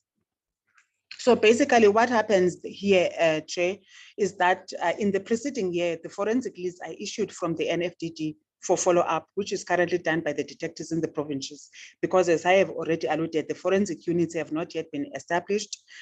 And the number then that has been issued determines the baseline, as we are going to see in this table. So we are saying, in spite the fact that the forensic investigative units have not been established as yet, the SAPS has prioritized the follow-up and investigation of forensic investigative leads, and this is included in the performance technical indicators of the SAPS's annual operational plans, that is the AOP. As per the below table, a total of 561 DNA person to crime leads were issued. However, only 38%, translating to 217 out of 561 were finalized. Then in 424 DNA to crime leads that were issued during the reporting period, only 17.2%, translating to 73 out of 424 were finalized, which is why, Chair, we are saying it is important that the forensic investigative units are established to follow up on these forensic investigative leads indicated in this figure, which will lead to the improvement of detection of convicted offender rate and offenders. On conclusion, Chair, we are saying, notwithstanding that there are areas that still require regular oversight, particularly strengthening the systems on the management of contracts by the Division Forensic Services, a great deal of strides, as you can see and as I have reported, and continuous improvement have been noted in the performance of the lab and the general throughput of both the Forensic Science Laboratory and NFDD, particularly in the following areas, as previously alluded to: 76.9%, 95% down management of ring-fence backlog, the finalization of backlog against the incoming number of cases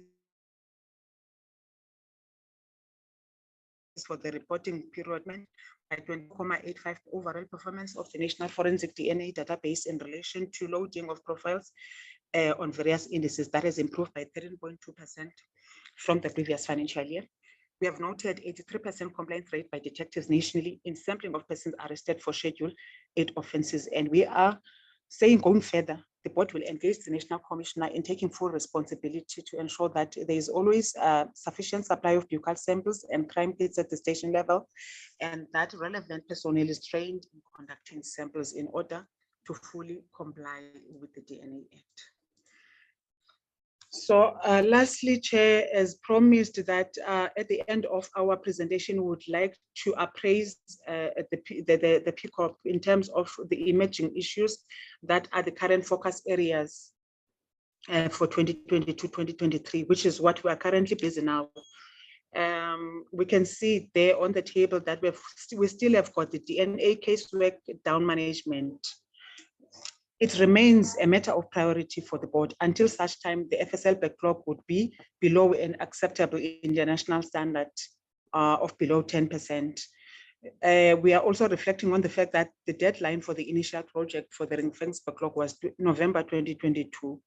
We will continue to oversee the project until it is totally eradicated. What we are also busy with currently is to oversee and monitor the capacitation of the forensic science laboratories, Chair. And we are doing that by doing the oversight visits to all the labs nationally. These oversight visits are primarily aimed at conducting assessment with the aim to identify operational capacity and human resource factors, as well as gaps and challenges in the supply chain management and procurement processes that might have a direct adverse impact to the general throughput of the biology section of the forensic science laboratory. And once we are done with these visits, we'll produce a consolidated report that accordingly advises the minister as well as the PCOP. Then we will continue to oversee the implementation of the continuous sampling of convicted offenders. We acknowledge that the continuation of the convicted offender sampling program is essential because the convicted offender index on the NFDD, it provides an important link for resolving of cold cases and apprehending repeat offenders. So as we are currently awaiting for the amendment to be finalized, we note that it makes further provisions for dealing with refusals by convicted offenders to have buccals taken. So once that process of amending the DNA bill gets finalized, we want to be in a position to oversee that there are systems in place to implement the continuous sampling of offenders serving the penalties that are set out for Schedule 8. Which will be instrumental in the maturity of the NFDD in terms of profiles loaded under the convicted offender index. Then we are also going to continue, which is something that we have carried over from the previous financial year plan of action, to oversee the implementation of the optimal supply management processes by the forensic service, by the SCM and detectives and forensic services, to improve efficiency and promote optimized supply chain and contract management systems and processes, particularly in relation to ensuring that these are streamlined for the optimal functioning of the lab and the NFDD, particularly in relation to availability of consumables and reagents, the maintenance and calibration of machinery and contracts, availability of buccal and crime kits, in order to ensure compliance with the Act in sampling of persons arrested for Schedule 8 offenses. So operationally, as we're going to be doing these audits of crime kits and buccal kits at the stations, Chair, we thought that we could also pair it with the board's vision, where we want to conduct station audits at the top 30 GBV crime areas to also establish, do these stations have enough supply of the buccal samples? Are they complying with the DNA Act in terms of the processing of DNA samples? Also audit their SAP 13 stores to check, are they complying in terms of timeous conveyance of these exhibits to the DNA laboratory for examination. But we are only going to focus only on the top 30 GBV crime areas. We are also going to, number 5, follow up on the establishment of the dedicated units to investigate the forensic investigative leads. We cannot overemphasize it enough, the importance of having these units, Chair, as dedicated structures in each and every province with dedicated human resources, both material and human. Then the last one, we are going to continue to follow up on the finalization of the service level agreement for CODIS by the National Commissioner. That is the end of our presentation. Thank you, Chair. I submit. Thank you very much, Ms. Ndlela, for a very, very good presentation. This is one of the most important matters that we have been considering and working on as a committee. Mr. Ramaru, are you still on the platform? I noted that your name was back on the platform. Before we take the hands of members of the committee, Mr. Ramaru, you are the accounting officer. The board falls under the secretariat, and you remain the accounting officer for the board. You are given an opportunity to speak now. You can remove the slide, please. Thanks, Chairperson. Sorry, could you remove the slides, please? Thank you. Mr. Amaru? Thank you, Chairperson. Yes, I want to confirm that the presentation as done by Ms. Ndlela is the true reflection of the work that the board is doing. As the Secretariat will continue to support the board in carrying out its mandate, so which includes supporting them when they have to do visits in different laboratories for them to report based also on the evidence of things that they have seen when they visit. We are also working with the board to make sure that the work of the board is also marketed to the communities or the public out there so that they can start now to come to the board for assistance as and when the need arises. Thank you so much, Chairperson. Thank you very much, Mr. Amaru. I've noted a list of hands. Please, honorable members, you know that this has been a matter of serious concern for the committee. I've noted firstly, Honorable Whitfield, Siabe, Terblanche, and then Shimbeni in that order. Honorable members, could you mute your mics, please? Those who did presentations, could you mute your mics? Honorable Whitfield.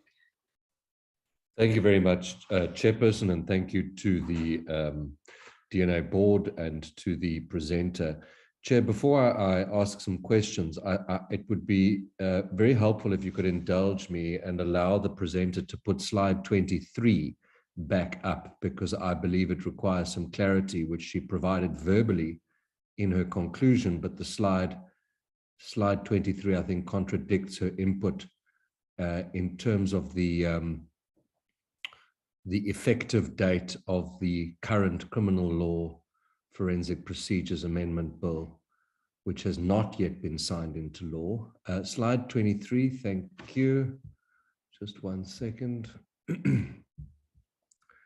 Slide 23, the first bullet point, I just wanted to double check this, that it says that taking of buccal samples for prioritized Schedule 8 offenses is now an obligation prescribed by 36D1 of the DNA Act, effective 31 January 2022. Now, Chairperson, I just wanted to check if we could get an explanation on that, because it's my understanding that that very specific amendment has not been signed into law by the President, and that it only arrived in Parliament on the 31st of January, and that the NCOP only finalized its deliberations on that bill in September.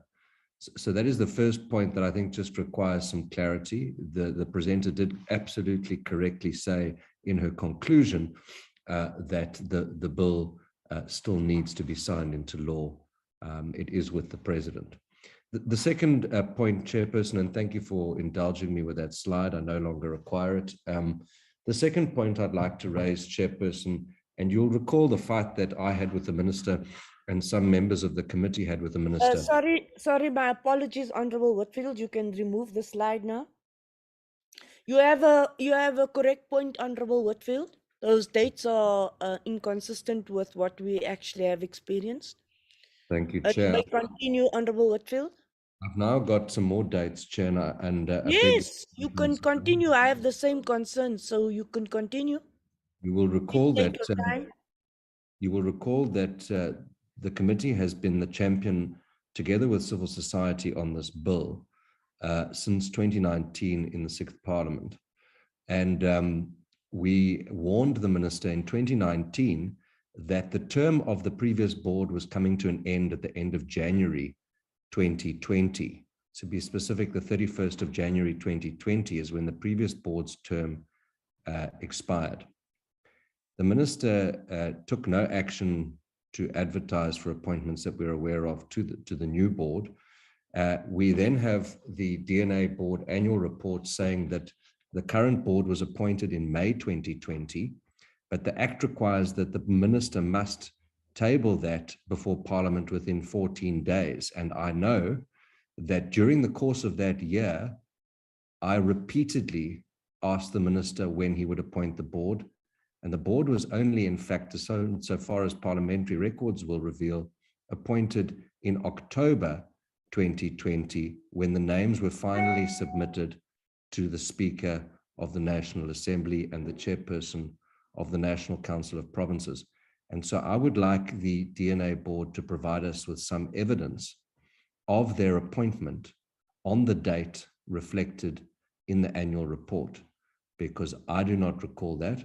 We were first introduced to the board in March 2021. The board first had its meeting with the Minister in November 2020. The dates just don't line up. And I maintained at the time, Chairperson, that the constitution of the current board was flawed through no fault of their own, but through the very specific fault of the Minister, who failed to comply with the legislation which requires that the board, a new board, be appointed no more than 5 years after the previous board's term. In fact, let me just read that, because that itself is confusing. The law actually says, Chairperson, that the Minister must appoint a board of 10 persons for a period of not more than 5 years. Not more than 5 years is the emphasis. And so the current board was appointed months, in my view, after the previous board's term. And that matter, unfortunately, cannot be fully ventilated without the Minister present, but it is a concern that the dates seem to conflict with Parliament's record, which we need some clarity on. Chairperson, that deals with the dates. Honorable Whitfield, before you continue, Mr. Amara, could you please clarify these matters? These dates are critical. I'm not going to ask the board to clarify that. But I do require the very same information requested by Honorable Whitfield. And I'm sure the committee requires that information. Thanks, Mr. Chairperson. Thanks, Chairperson. May I request that in order for us to give you the accurate dates, maybe we'll be allowed to respond to this in writing. Mr. Amaru, could you get that information for me, please? Okay, thanks. I will do so. I request that we receive that information urgently, please. I'm not going to wait for it in writing. I would like to have it before the end of this meeting. Thanks. I'm working on it. Honorable Whitfield, you may continue. Thanks, Chair. For reference, the ATC indicates the 8th of October as the appointment date of the board, 8th of October 2020. Chairperson, I do think... You are correct, Honorable Whitfield. Thank you, Chair. I do want to draw attention to the long outstanding matter of the service level agreement with CODIS, with the FBI, to enhance and improve our database capabilities. This is a long-standing issue, Chair, that I would appreciate, I think, the committee really highlighting with the National Police Commissioner, who has not really provided any reasons, the new National Police Commissioner, for the service level agreement not being signed. The previous National Police Commissioner dodged these questions as well. We keep this CODIS item on the DNA board agenda, but they don't seem to have the authority or the powers to really make it happen. So we need to please interrogate the National Police Commissioner on this issue, and it's unfortunate that he couldn't be with us today. Chair, I would also like to just highlight, I think, and I think you captured it perfectly during the deliberations on the amendment bill, which was a tremendous victory for the committee, ultimately. But the minister's delay in bringing that legislation to Parliament was extremely concerning. But what was even more disappointing was largely the absence of the board in the build-up to the hearings, any contributions to the hearings. You had to instruct the board to appear. It just did not reflect well on the board's responsibility to account to Parliament insofar as its performance is concerned. And I think that we've only once been introduced to the board, and they've only appeared one other time before the committee. And so that is something that we need to address. I don't know what the relationship between the Civilian Secretariat and the board is, whether the board feels that they are subordinate to the CSP, but the board has a duty to report on its performance to Parliament. And I think it would be useful, as it was in 2019 and 2020, that they appear more than once in almost 2 years. Chair, the last point I'd like to make is just if someone on the DNA board can just clarify this, because I think it's important for the record and it's important for the public, because this is a complex matter. In the first half of 2021, and the date slips my mind, the DNA backlog was ring-fenced. We understand that, and I think it was the right move, and there's been tremendous progress thanks to the pressure of civil society and this committee. The second issue there is we've got a ring-fence backlog, and then we would have been accumulating from the date of that ring-fence backlog, we would have been accumulating more samples and case exhibits, which would have led to a second backlog. So I presume that the board is monitoring both what I call the current backlog as well as the DNA backlog that had been ring-fenced. So if we can just for, even if it is in the report and in the presentation, if it can just be presented, the ring-fence backlog we have, that is clear in the presentations. What is the current backlog of DNA case exhibits since that date when the previous backlog was ring-fenced? Because that will give us an idea of the enormity of the challenge that we face. And I think it might have been in the numbers in the presentation, but it was just a bit quick and I missed, I think, some of it. Chair, the other point is that the minister committed to eradicate the backlog by September this year, and he did not indicate whether it was the ring-fence backlog or the current backlog since the ring-fence date. The board says November, and I recall the board previously saying November, and I accept that. Does the board believe that the entire ring-fence backlog will be eradicated before the end of November? And by when will the total backlog fall within the 10% international benchmark required? Thank you, Chair. Thank you for your indulgence. I know it was long.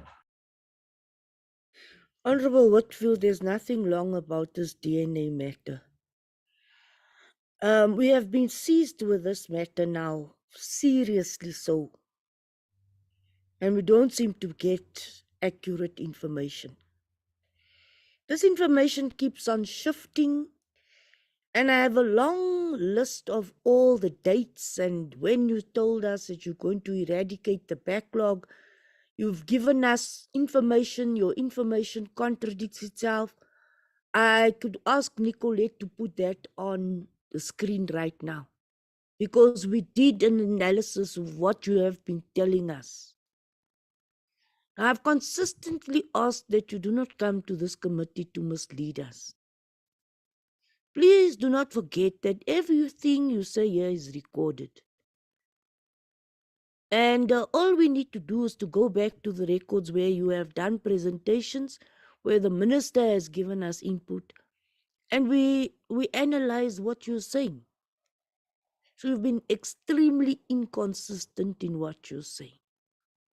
Could we finally please be clarified on the backlog that you ring-fenced?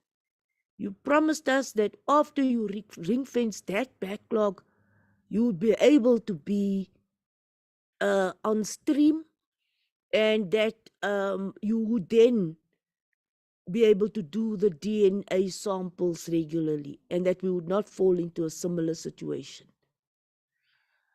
I'm very concerned, still very concerned with this DNA backlog. Unless we get sufficient answers today, we'll still be having a nightmare. Honorable Tablanche and then Honorable Shembeni. Chairperson, thank you. I have been covered to a large extent by the Honorable Whitfield. I wanted to ask the very same questions about the date, and then more specifically so about the backlog. And I think there's no need for me to still deal with the backlog. I think that was properly explained, and even by yourself. But I think that is something that we need to get very, very definite clarity on, because at the moment it seems that a lot of hard work was done, and yes, it is true, but the question is the backlog and how does it still impact on, the court roles and stuff like that. Chairperson, then, I also want to raise something, and the board will definitely not be able to respond on that, but we have the Secretariat here as well. I mentioned way last year before the end of the term for the person in charge of the Secretariat. It is now almost a year later, December it will be a year, and yet we haven't seen any movement on the appointment and of that person and the filling of that post. And really, I even mentioned in the past that apparently there is a habit in the ministry not complying with legislation sometimes, and to not to deal within a reasonable time to appoint and to fill vacant posts. Chairperson, then that in the the final sort of slide, it was well covered, the question of the non-establishment of the forensic investigation units. Chairperson, and that is so critical that I think we need to get clarity there as a matter of extreme urgency. Chairperson, and then lastly, I think in terms of capacity, the two forensic laboratories that is bearing the brunt at the moment is the one in Gauteng, Pretoria, and then obviously the modern one in Cape Town.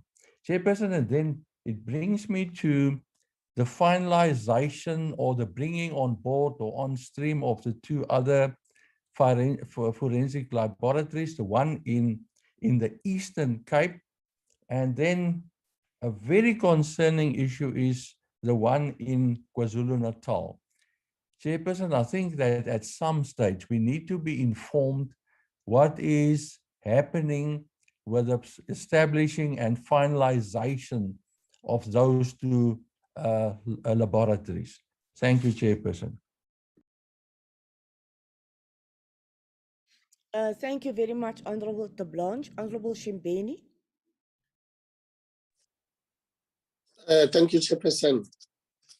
I don't have much. Thanks for the presentation. My simple question is, what impact does the non-functioning of these FSLs, like the one in KZN that is being flooded, what impact does it have in the so-called the backlogs that we have in the DNA results? Because as we look now at these ones, I don't see getting results from these FSLs. So the results that we are getting here on the cases that were reported, cases that have been dealt with, I just quickly want to find out that they may be collecting some of these samples from this FSL, or what is happening, and what is the extent of the damage to the samples that were kept in this FSL. Thank you, Chair. Thank you, Honorable Shimbeni. Honorable Whitfield, is this a historical end? Yes, Chairperson, apologies. Thank you very much. Mr. Amaru, you may start the responses and you can then ask the board to respond as so required. Thanks, Chairperson.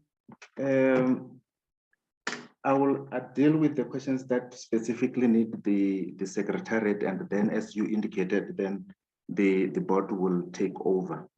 Maybe starting with the question about the appointment of the DNA board Secretariat. So I need to indicate that that process has been finalized, and the appointed candidate will be starting or assuming duty from the 1st of November 2022, which is I think in 2 weeks' time. Then the question around the DNA, the taking of buccal samples.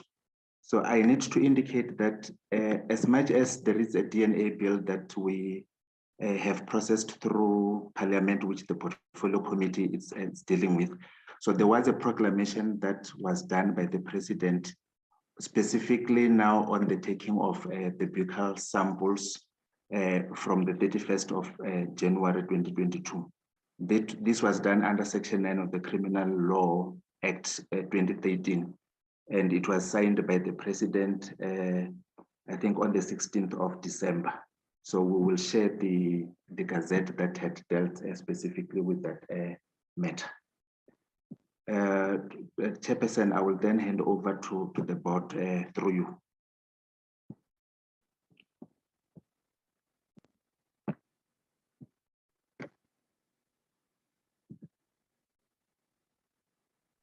Thank you very much. The board may continue. Honorable Chair, this is again the Deputy Chairperson of the board. Thank you, Deputy Chairperson. You may continue, or you may request any of your other board members to respond. Yes, let me just take few. If they will have to add, they will add on what I will try to answer. The biggest concern, let me talk to the biggest concern of contradictions about or inconsistencies that are being worrying the committee pertaining the backlog. and the ring fenced versus the influx or a new backlog. When we talk of a ring fenced, we are talking about, of course, all the cases that were there prior 1st June 2021. They were not expected to be dealt with after 18 months counting from 1st of June 2021. I think that was presented by the FSL. I think we were in the Pretoria West Police College when their venue was small and we moved up there. It was 15th of May 2021, I think so. So I think that was agreed upon, and that is what we are standing on. And are we optimistic that these old cases that we said they must be dealt with by in 18 months, which will be marked on the 30th of November, I think, are we optimistic that this will be done? From the side of the board, we see a move in a very, very good pace.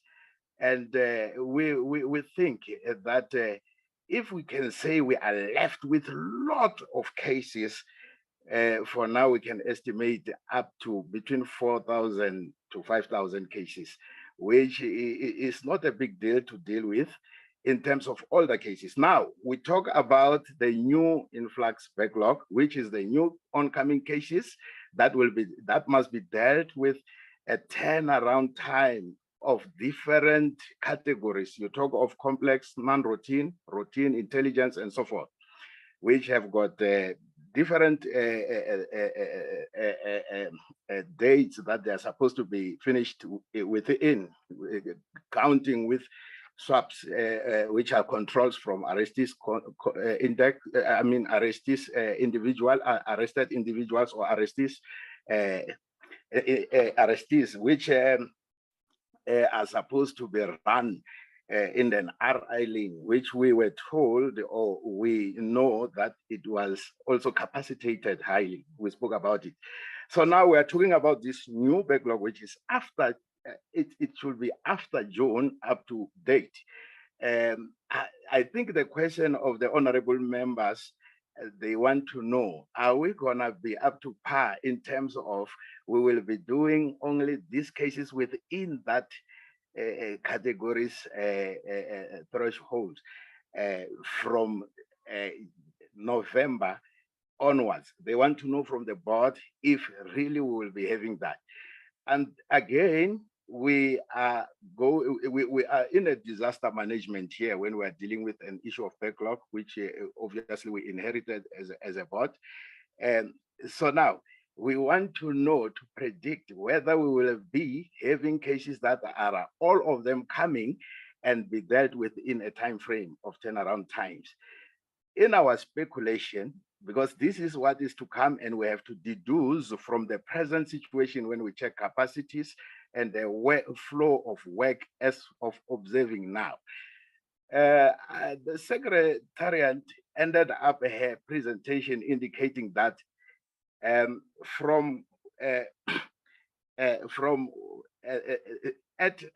the end of a presentation, the cases that were including influx plus the remaining of ring fenced were reduced with 24%. That tells us that we are moving in a positive side. We are moving in a positive side, and we will be able to reach that place of having cases that are dealt with, because the suffering which is there now is affected by backlog. They are supposed to deal with backlog, and they are supposed to deal with normal influx, and a normal influx which accumulate into a new backlog is true. But what is happening now is the efforts that is put to a backlog now is going to be put to a new backlog. When we say new backlog, we're talking about anything which is not that very old, which has passed only, for an example, when we talk of buccal swaps, is passed only if it is 31 days, 32 days. We are now saying it's a backlog. It's not scary as when it has been there for 2 years, 3 years, 19 months. So the efforts which we are putting for a present backlog now, we are going to put that effort in an influx, which we call a new backlog, which is new cases which are not scary. And we are going, I may fail to give an exact date for now, but I know for sure it will be a time that doesn't break anybody's heart, which we are going to reach that space of saying we are done with the backlog, we are done with the a flow of influx which exceeds to backlog. But to be accurate and to be straight is we will be having new backlog, and the damage control to that is the NPA FSL nodal point relationship, where all cases that are in court are being looked at and prioritized, and the 212 reports are given, meaning that in that case, the issue of throwing away cases or because of DNA results will be dealt with. However, it's very important that we need these cases, even if they are intelligent cases in terms of serial links and so forth. But from the both sides, from our observations, from our from all our observations that we have made, we are at ease now, as compared to where we were before, that work is being done, cases are being done. As I said before, when we look at the loadings that are taking place in the NFDD, we can see many profiles are being loaded in the indices. Cases are being done, and we are not expected now, even if we have bipped a bit of what is really happening currently as I'm talking, because we are dealing with issues of 2021. This previous FY. We're not dealing with the really current situation, but I am here to tell the PCOP, honorable members and the chair, that we may have had a long time of worry, but let us be at ease. We will be. I think the PCOP will be smiling. Your efforts are not wasted. Things are happening. The FSL is working. We as the secretariat indicated, we managed also beyond our paper reports. We managed already to visit 3 labs, and we were able to observe our observations and see. Let me end this by answering what Honorable Shembeni asked, which Honorable Tablanche asked as well, the issue of KZN and Eastern Cape labs. The KZN lab and Eastern Cape labs, they are not fully fledged, but we also observed, we were there, we also observed that they are as well performing. With the lab KZN, it is a surprise because we know it has got many challenges which are always in the news, which are being fixed as we are talking. But regardless of negative forces against the lab is performing. We were there, and we did our methodology to find out about everything. The Eastern Cape also, it's I think both labs, the FSL is putting efforts to have them up running to the interpretation level to be fully fledged. We saw also I'm doing this prematurely, but I have to answer these questions. The Eastern Cape is already revamped, and it's only awaiting a few steps to function fully. but both of the labs. So how they operate, as Honorable Shembeni indicated, yes, they do receive exhibits, and they reduce exhibits into sample levels and the docket. And when the exhibits are in the sample level and docket level, they post them to fully fledged labs to do submissions, where they do extractions, and now the 212 reports. I mean, the 212 reports are now extrapolated back to those labs to report to the courts. So that is how things are happening. Eastern Cape become it's feeding on Western Cape, and KZN is feeding on head office. But work is going normal, though there is a lot of hurdles. It's going normal as if there are labs that are performing up to the end of interpretation of results. So from the side of the board, standing as a deputy chair, my observations and the observations of the committee, when we look at how work is running, we are convinced that a monster is coming down, and maybe I may fail only to predict a date which I can say during this day this will be done, because that should be done in collaboration with those who are doing work. When we estimate a date before we verify with the FSL, it will be unfair, because we may take them to a highest threshold, which they might not, a human being might not be able to reach to that. But I repeat, work is happening, ring-fenced backlog is getting done off. Let me just say, not to put my head on a block, by November, end of November, in a ring-fenced, I estimate at least up to 5. I know it's too dangerous what I'm saying, but that's how things and how work is going. And if not so, almost that number. So this is how the work is going. We are doing our monitoring now and then. We are not spending time before we look at how things are working and how it's supposed to go. And the FSL, they, under the very good leadership of General Mlauzi and his Briklalele, we see them responding quick to our interventions. That is why we are so much optimistic. There is a very good working relationship between us. Thanks, Honorable Chair and Honorable Members. Thank you very much. I note, Honorable Whitfield, you would like to be excused. So Honorable Whitfield, only you can come in now. Honorable Tablanche, I'll give you an opportunity later. Honorable Whitfield. Thank you very much, Chair. Chairperson, my question was really quite simple, and I'm going to ask it again, and I'm going to demand that the committee get a response.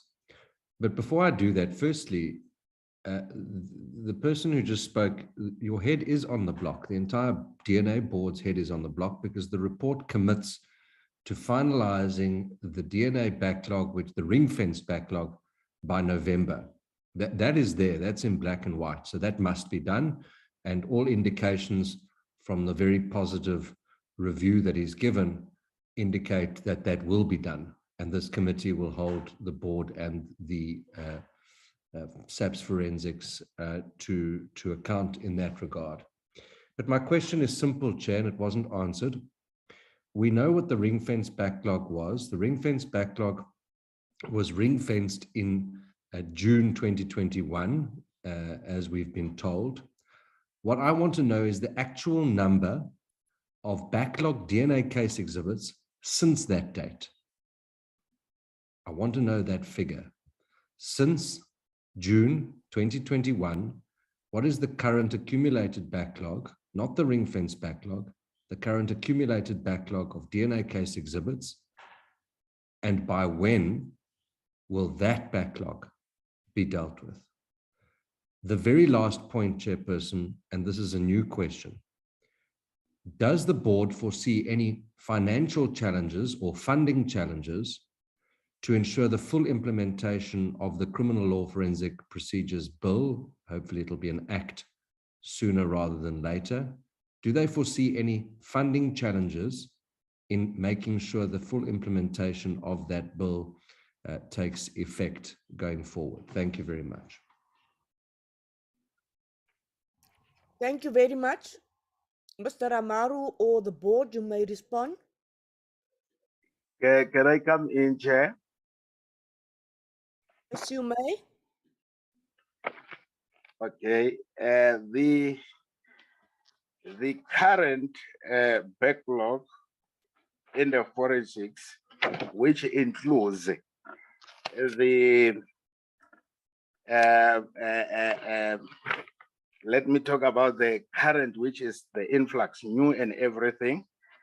We're talking now about this currently. Let me just talk currently. Now that we are talking, it's verified, it's okay, is at 81,291, of which the old backlog, which was ring-fenced, is at 11,000.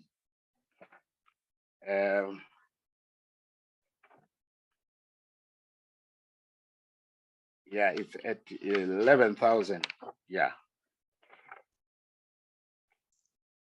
So the new backlog is at around 81,000 minus 11,000. So the new backlog should be from end of financial year, with the 2 quarters that we have, we have 43% finalization rate from where we gave the report, where the report of annual 2021-2022 ended, meaning that from 2022-2023, first and second quarters that we are in now, we had a 43% finalization rate of comprising of both ring-fenced and the new, which is new and which is a new influx, which a new backlog may be calculated from if it is there, if it is more than 42. Now, I do not have records of how many cases in there that has lapsed. They are, in terms of complex cases, 113 and so forth, because they are cases that are being dealt with which I thought before this committee, we cannot disclose until this committee demands that currently, what is it that which we have on the table? So if we check on that, it means we need to do our speculation, checking on a finalization rate of this from it was from 143.795 when we close, and then I mean from 143.795, which was end of 2022-2023 quarter one, end of to quarter two. That's when from quarter one to quarter two, that's when we had a finalization rate of 43%. And if we have that finalization rate of 43%, we are not obviously expecting under normal circumstances that we shall remain in that finalization rate with these fewer cases that we have. We are expecting to be higher. Therefore, we are talking of completing ring fenced and remain with new, which is not frustrating.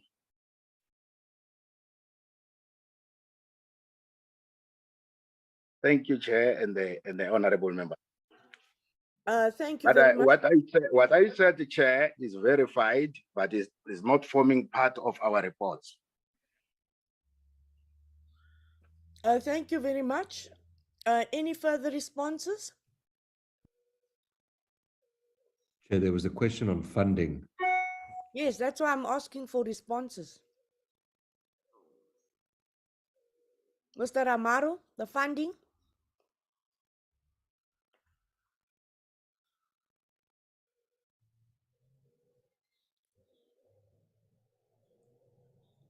Honorable Marekwa?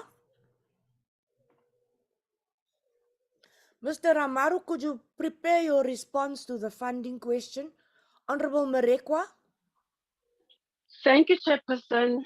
And once more, good morning. Chair, I've been listening to the contributions, the inputs, and the responses. Maybe also let me start by saying I welcome the presentation made by the board this morning. And also I take note of the content and the work that has been done so far. Chair, the board presentation reflects on the reduction of the backlog, and some questions and responses have been given. And one has also listened and heard that there's a timeline of November. We can wish them luck, the board luck in that, in dealing with the backlog, and hoping that as they finish the backlog, they won't be flooded by other samples or cases that they have to attend to. Looking at the state of crime, violent crime, GBV, where little children, women are being killed on almost every week in most provinces, and detectives having to wait and submit to the laboratories. We can just wish the board luck in that, and actually it's what we want to see, but we wish them luck in making sure that after dealing with the reinforced backlog, they won't be overwhelmed by another backlog going forward. Why I'm saying that the detectives are still having a challenge with the time frames, as many of them are still advised or prefer to refer their samples to Cape Town, as because the other labs are not assisting that much. But what is pleasing now is that one heard that there are revamps being done on other facilities within the country. We hope that those can be done faster, and then so that other facilities of laboratories can be utilized equally to the Western Cape. But it will be very important to have in other provinces as well, Chair, to have these laboratories so that we all don't flood Cape Town, KZN, and so on. But let all provinces have their labs for ease of doing their work. Also, to just mention that the success in dealing with the backlog that has been mentioned, Chair, we will only see it and believe it when we see the load of the detectives being able to do their work, getting feedback quickly, so that the cases that they are dealing with are appearing before court. Because with the backlog and the delays that have been there, some cases took time or for them to appear in court. But we hope that this success will allow the detectives it will ease the load of work from the detectives of waiting forever for serious cases and not getting feedback timelessly. The other thing, Chair, I wanted to talk to is the calibration and maintenance. You know, we're talking of revamping other facilities, and we are in many areas able to build world-class facilities, like everyone talks about Western Cape Laboratory. But we're lacking on maintenance, making sure that the buildings, the equipment, everything is up and running.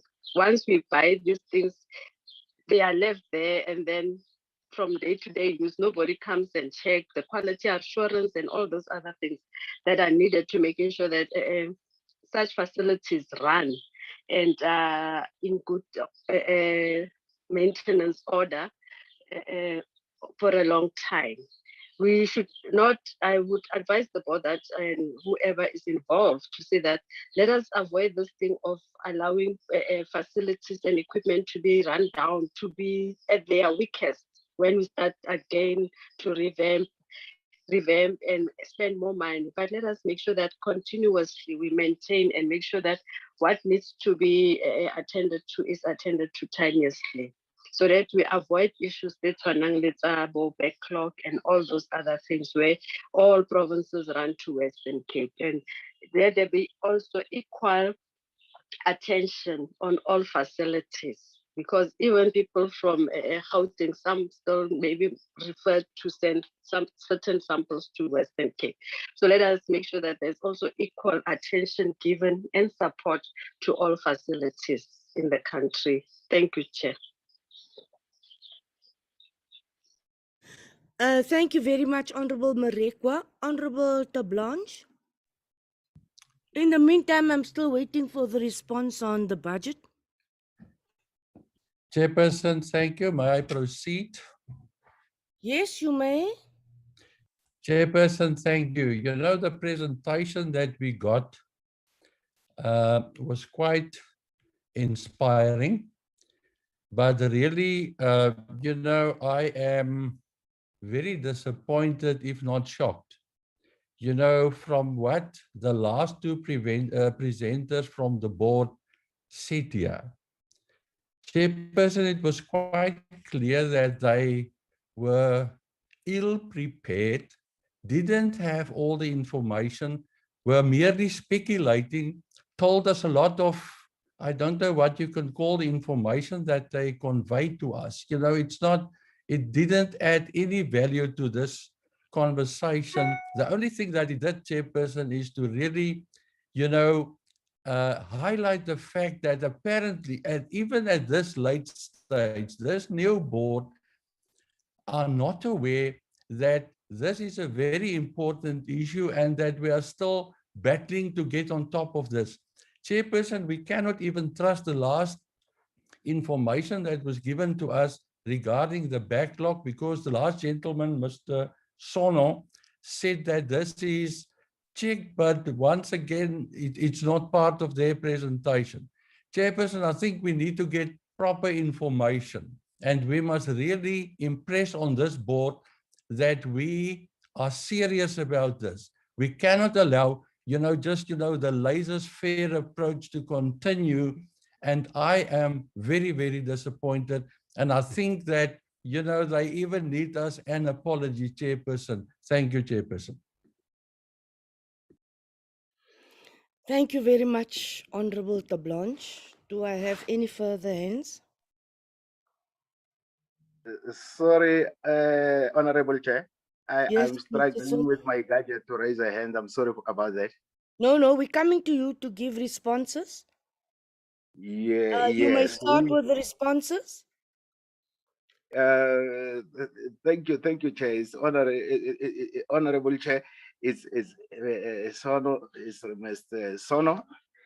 To make a follow up on Honorable Tablanche, we thought of staying within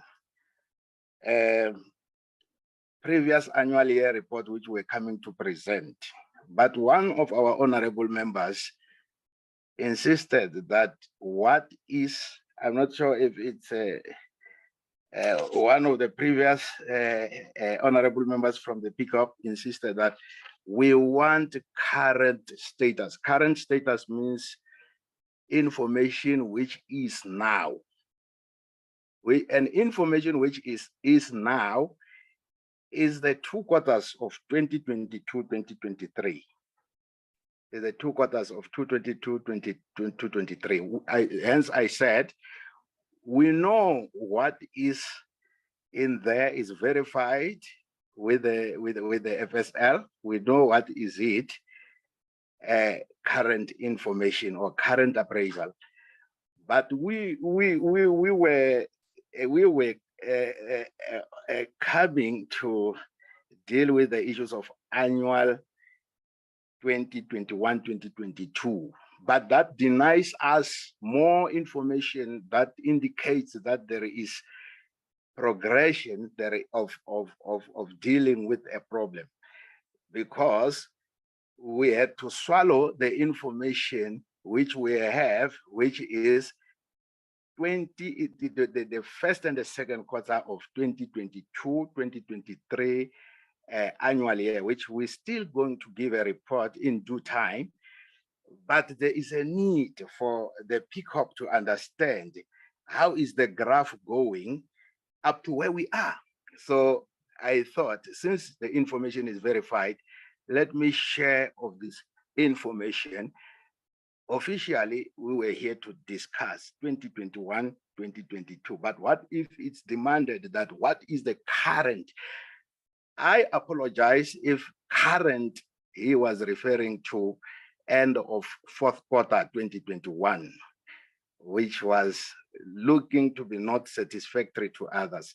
So that is why I gave more. That when we prepare the program for the next few months, that we have to include a number of these outstanding matters.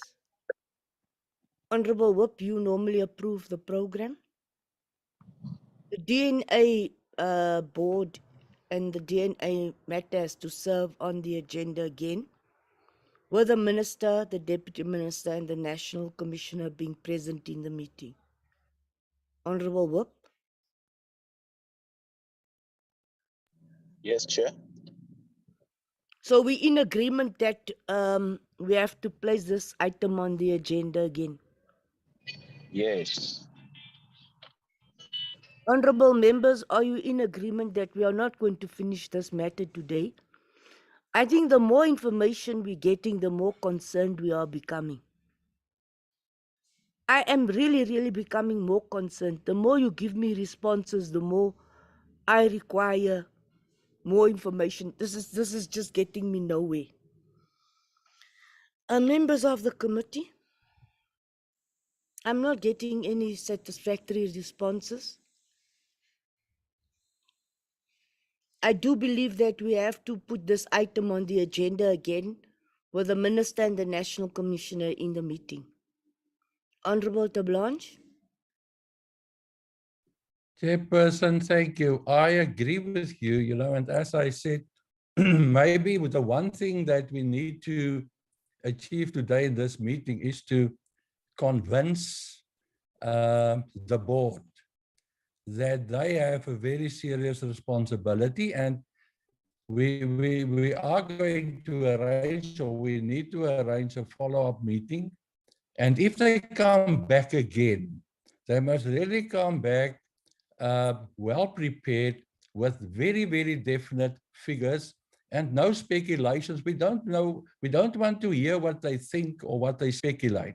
We are only interested in facts, Chairperson. We cannot allow this serious crimes to go on amongst women and children unhindered. Thank you, Chairperson. Honorable Tablanche, I think we have taken note of a number of questions which have not been responded to. I've been interacting with Nicolette, and she's been taking down these questions. Nicolette is very professional and thorough in her in the execution of her duties. We'll write to the minister with all those outstanding questions. We are not going to expect him to respond in writing. The DNA board with the civilian secretariat, the minister and the national commissioner will be required to do a follow-up presentation to the committee. I would like to thank the DNA board. It's a very difficult sphere that you are managing, but it is an essential matter for all of us, from gender-based violence to victims of murder. It is such a critical matter. and we would not be able to see justice for any victim of crime if the matter of DNA is not solved. I really request the DNA board and chair to get to the bottom of all the concerns raised by the committee. I wish to thank those board members who did the presentation. It was a good presentation, but obviously you realize that the committee has certain concerns, which we hope you will respond to. To Mr. Amaru and his team, thank you very much. Mr. Amaru, we appreciate you being here. And thank you to your team, to those who are representing the National Commissioner. I've noted that Major General Malautsi and Major General Manamela have also been here.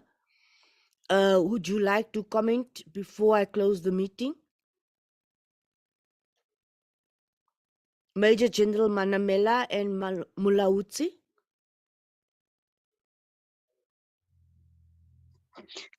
Good morning. Thank you very much, Chairperson and members of the PCOP. Do not have any comment at the present moment. Thank you so much for the opportunity. Thank you very much, Major General. I'm sure you will convey this message to the National Commissioner.